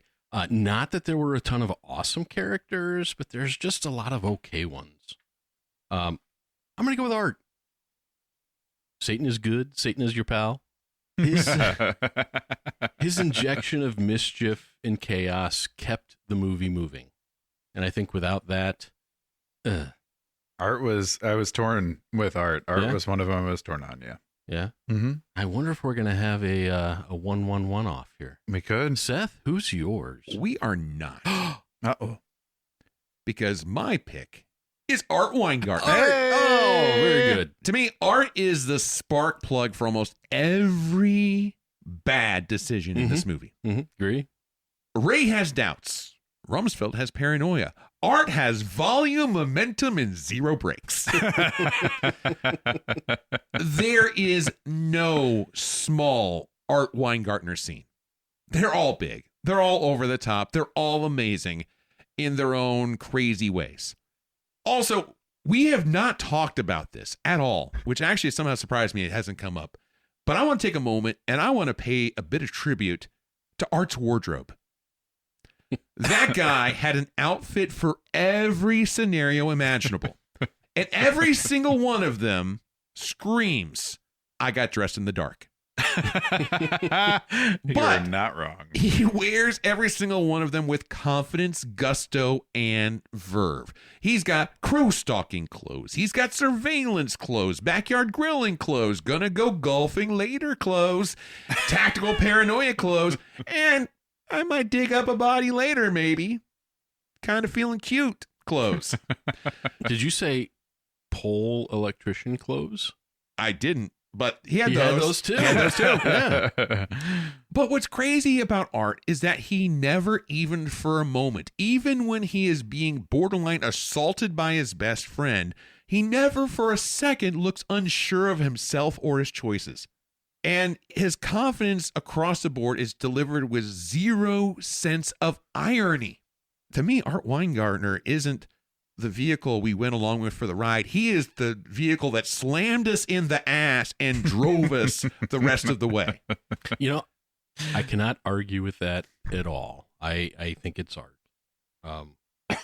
Now, if Art was your neighbor, what an annoying personality. Oh, I don't think I could stand that. I would avoid him like crazy. In real life, I couldn't stand it. Yeah, right. But in this movie, totally worked. Yeah. Now, I don't feel like I lost because I was torn between the two. Okay. So I'm happy with Art. I also want to give a little shout out to Ray's wife, played by Carrie Fisher. Yeah. I thought her deadpanned, cool hand added a whole lot to the movie. She just didn't steal the show. Right. So, sounds like the general consensus is in. And with that, we are going to name Art Weingartner the recipient of this episode's Boddicker Award. Hey, the Reggies. Yeah, there they are. Bitches leave. They booed it a lot at us earlier, though. Mm-hmm. I don't know if I like them much right now. So now that we've picked our Boddicker and our favorite character of the movie, let's take a moment and let's pick our favorite beer of the night. Easy. What beers did you guys enjoy? Easy choice for me. The first one I had to fight through. The third one I had to fight through. So I'm going to go with the Tucker's Hellies. The Tucker? The Tucker, yeah. The Tucker. I thought it was refreshing. I thought it was cleanse the palate. I really enjoyed drinking that tonight. And I know Seth brought the beer, and I don't want to feed his ego. But that's my favorite beer of the night. What about you, Justin? So I'm going to go strictly based on what I buy the beers again. Mm-hmm. And I'm right there with you. The only one that I would is the Tucker. I believe it's Tucker, but I could be wrong. Because I wouldn't go buy the dead guy. Either dead guy. I would not go rebuy the Haze of the Dead. It's the Tucker Hells. If I was in a store and I was like, you know what, I don't know what I'm going to drink tonight, but I'm going to drink something, I could see myself grabbing that one. All right. Seth, what say you? I'm in alignment. I don't think my 2 and 3 are as trailing as far behind my 1 as they are for you guys. I did enjoy the Distill. I would buy that again. Gotta be in the right mood, but I could definitely see drinking that again. Rogue, I've had many occasions at the bar. I at Global Brew, places like that. I've never bought it on my own. I don't think I ever will. It's not quite my palate, not really what I'm in the mood for most of the time, but it's okay in the right spot, right time. So yeah, I agree. I'm going to put the Tucker Helles as best beer of the night. All right, congratulations, Seth. Not only did you win the game, but you brought tonight's best beer. Hey! Yeah. I'll take it. Boy, Cheater. they love you. They just absolutely love you. Fucking right they do. Yeah. I should probably cheer for you one more time. Because I cuss so much. That way they're good and liquored up. Okay. Now that we've got all that business aside, I think we are to the point that we should get into some final thoughts. Okay. Who wants to kick it off? All right. Go for it, Brian. Okay. All right. The Burbs. It's a quirky slice of late 80s suburbia. But to me, it doesn't always land. You know, some of the gags feel dated, the pacing drags in spots, and you can't help notice that a bunch of grown adults are acting like little kids almost the entire movie. Even Tom Hanks, as charming as he can be, can't completely hide that the story sometimes feels too thin. You know, boredom is funny for a while, but eventually you start wondering if anyone outside the cul-de-sac cares. That said, it still has its moments. I mean, Bruce Dern is delightfully unhinged, and the movie's absurd paranoia keeps it watchable. If you can forgive the occasional silliness and uneven tone, and in short, The Burbs is fun, but more for nostalgia than for tightly crafted comedy or suspense. You know, sometimes the scariest thing in the movie isn't the neighbors; it's how long it takes for something to happen. Well, those are my final thoughts. I don't regret watching it. It was okay. Just okay. Yeah? Yeah. What about you? How many beers you got on that? A couple hundred beers. What's your maximum enjoyment? No, really. My maximum enjoyment is a full sixer. Yeah? I'm going to go 6-pack. I want 6 beers. All right. You went full 6? Yep. So you will watch it again with your wife, though? If I have to. Yeah? Yeah. All right. Mm-hmm. So not, like Mission was... Okay, so I asked her why she picked this movie. Uh-huh. Now, Justin, you've known my wife's family for a long time. Yeah. Mm-hmm. And you know their type of sense of humor. Yes. And their type of sense of humor really aligns with this movie. It sure does. She remembers watching it as a kid with the family, and they all laughing at it. Uh-huh. They all quote it. It's a very quotable movie. There's a lot of good lines in there. They've watched it multiple times together, and I think it reminds her of her youth when times were fun and simple. Yeah. And that's what resonated with her with the big nostalgia factor. And that sense of humor that comes through in this movie is echoed in her family and how she grew up, like you've noticed. I love that. And so that's why she picked it. So yeah, I would watch it with her because I'm a good husband. Yeah. Yeah. And only made better if you had a sixer with you. That's right. Heck yeah. All right. Well, Justin, what are your thoughts? So The Burbs is rife with plot holes and questionable choices. It's overacted in spots and has some odd camera work that occasionally makes it feel cheap. And I genuinely don't think the writers ever fully decided what kind of movie they were making. Is it a campy, cheesy, slapstick, sometimes horror buddy comedy with a weird fourth wall break at the end? If that was the goal, then yeah, they nailed it. The story asks for a pretty hefty, willful suspension of disbelief. And honestly, I'm willing to give it that. This is entertainment purely for the sake of entertainment. It's kind of what I picture in my head if the three of us all lived on the same block and the shenanigans that I assume we'd get into. Maybe not blowing up a house, but you get it. I mean, dare to dream. I do get it. From a technical standpoint, the movie mostly holds together. The camera angles are solid with a few artsy-fartsy choices that I liked. The lighting and sound are good overall, though they could have ditched some of the cartoon sound effects, and the score does a great job selling the mood in each scene. I didn't dislike this movie. In fact, I would watch it again. That said, I wouldn't pay to watch it again, nor would I watch it again sober. If it was on TV and I had 3 beers in me, I'd stop and watch the chaos all over again. Seth, what say you, sir? You know what? I'm not going to belabor the point. Not going to drag it out. Mm-hmm. Not going to dilly-dally. Not going to beat around the bush. You are dilly-dallying. Not going to waste a moment of time. You're beating bushes. Not going to twiddle my thumbs. You're twiddling. I love the Burbs. It was one of my favorite movies when I was a kid. And gosh darn it, I still love it today. You get peak comedy, Tom Hanks. You get absurdity. You get chaos. You get laughs. You get some tongue-in-cheek cinematography. Does it work every time? No. But it works enough.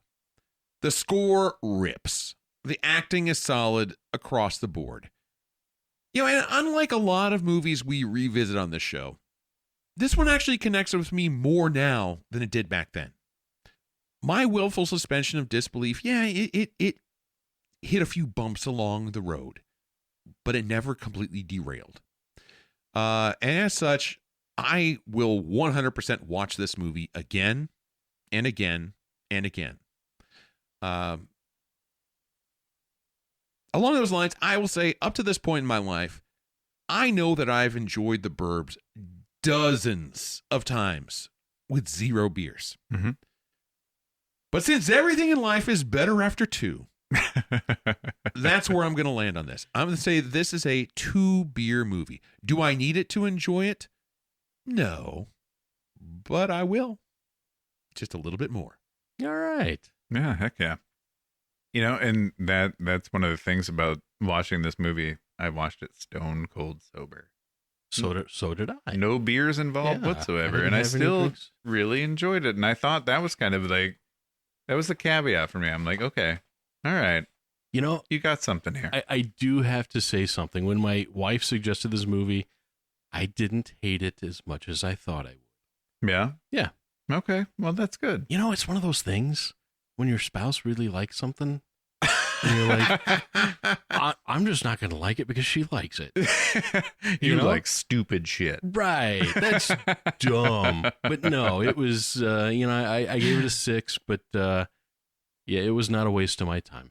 Well, averaged out between the three of us, that gives the Burbs a score of 3.67. Ooh, that's going to be up there somewhere. It's in tied for 4th place amongst the movies we've watched so far. A third of a beer behind Fire in the Sky, and a third a beer ahead of Uncle Buck. Well, I think we're starting off 2026 right, because we were just kind of bitching there at the end of 2025. Like, we're watching some pretty shitty movies. Yeah, so maybe we had some stinkers. So maybe it sounds like our wives are better at picking movies than we are. They might be. Oh, did you just say that out loud? I mean, it's now Ashley's turn to prove us right or wrong. Not if, but when they hear this, they're going to hold that over our heads. They probably will. Yeah. Guys. Yes. Guys. Gals.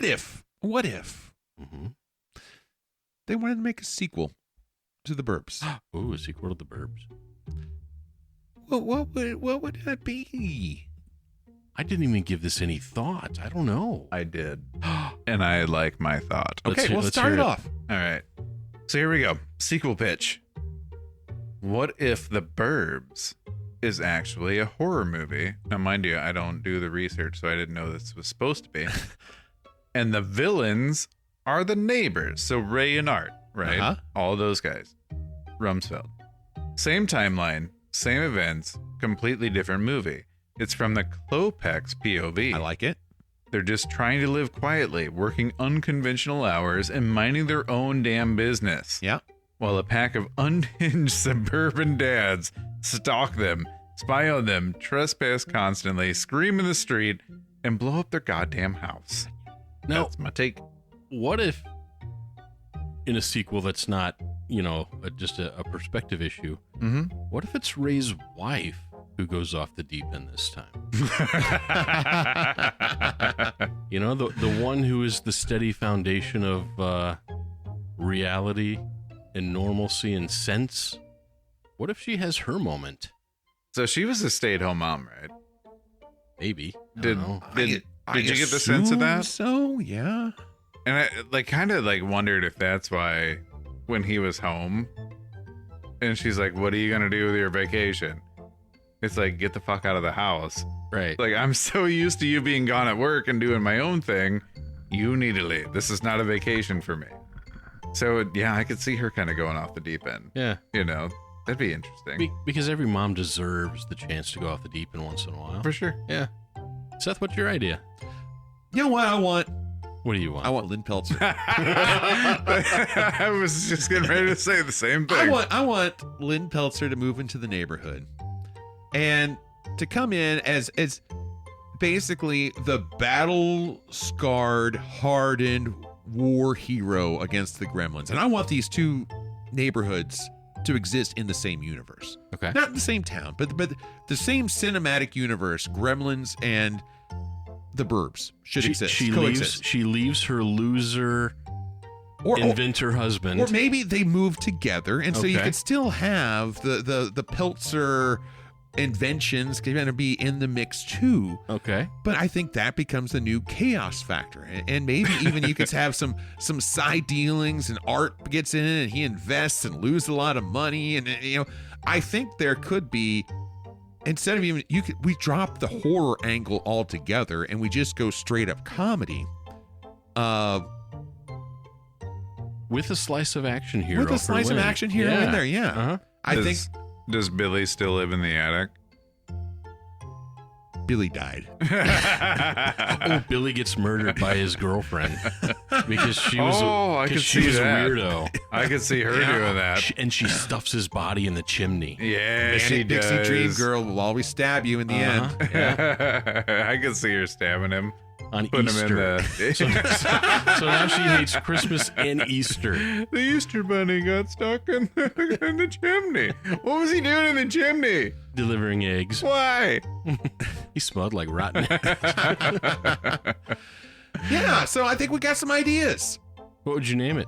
Neighborhood Watch? I like it. Yes. Very good. Which is what this movie would have been called. It was, yep. Anyway, we've covered a lot of shit. And we've covered our shit with a lot of more shit. And then we threw a little bit more shit on top of that. And then Queenie ran into our yard and took a dump on top of all our shit. That's a lot of shit. It's a lot of shit. That's a lot of drinking for those that are following and playing the game. So, I'm going to say that it's time we call it a wrap on this episode of the Regular Guy Movie Show. We survived a staycation gone feral, accused our neighbors with absolute confidence, and learned that the most dangerous thing in suburbia isn't a serial killer. It's too much free time.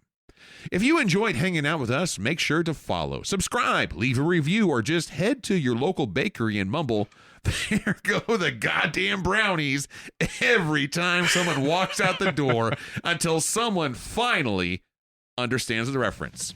If you want to keep the conversation going, hit us up on the socials and tell us what you think about the Burbs. Did it hold up for you? Does it hit harder now that you're older? And most importantly, who is your Boddicker winner? We genuinely want to know, mostly so we can tell you that you're dead wrong.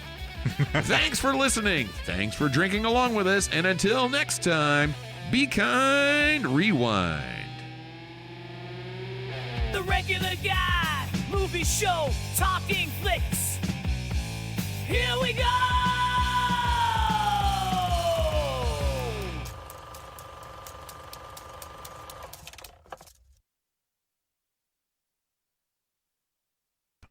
Do you remember the good old days of trash pickup? Oh, yeah. Where the guys hung on the back of the truck. Oh, heck yeah. I wanted that job so bad, to just like hang on to the back and cruise around, pick up trash, throw it in, hang on the back again. I wanted it so bad.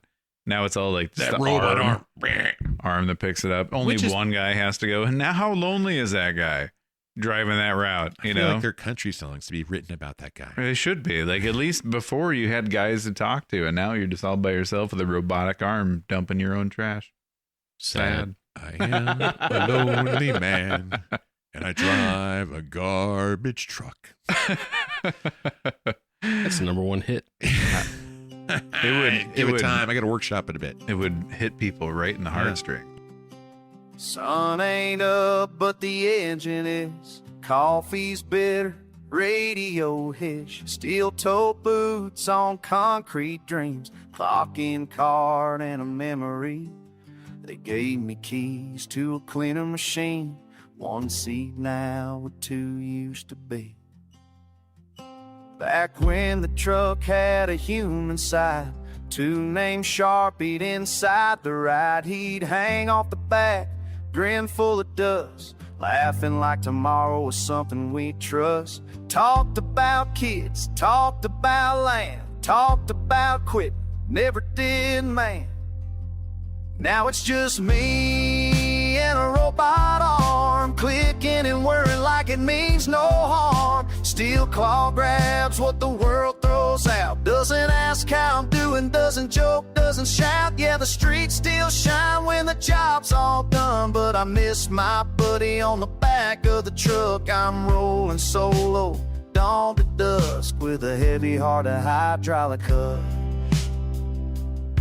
This rig don't sweat, don't cuss, don't care. Doesn't feel the cold morning air. Doesn't know the Joneses on Maple Lane, or that old blue can with the busted frame. It don't hear the thanks or the slam screen door. Just a program pause, then it's on for more. Yeah, it's just me and a robot arm, cold chrome fingers, OSHA charm. Gets the job done clean and fast, but it can't laugh at the things we pass. The streets still shine when the job's all done, but I miss my buddy on the back of the truck. I'm rolling solo, dawn to dusk, with a heavy heart of hydraulic clutch. Progress don't look you in the eye, doesn't know the reason why you keep an empty seat beside your name and still wait to ghost in the rain. I see him sometimes in a passing thought, red bandana, lunchbox talk. He's probably driving something else these days, or maybe dreaming the same old way about job that mattered, a pair of gloves, and a city held together by a little elbow grease and love. Now it's just me and a robot arm, sun going down on a quieter charm. Still keeps moving, heart slows down, every block feels like the edge of town. Yeah, the streets still shine when the job's all done, but I miss my buddy on the back of the truck. I'll keep rolling solo, do what I must, with a lonely cab, a whole lot of us. Tomorrow morning, same old route, same old silence, same old doubt. But somewhere in the clatter and rust, I swear I hear him say, keep cleaning up the streets, brother.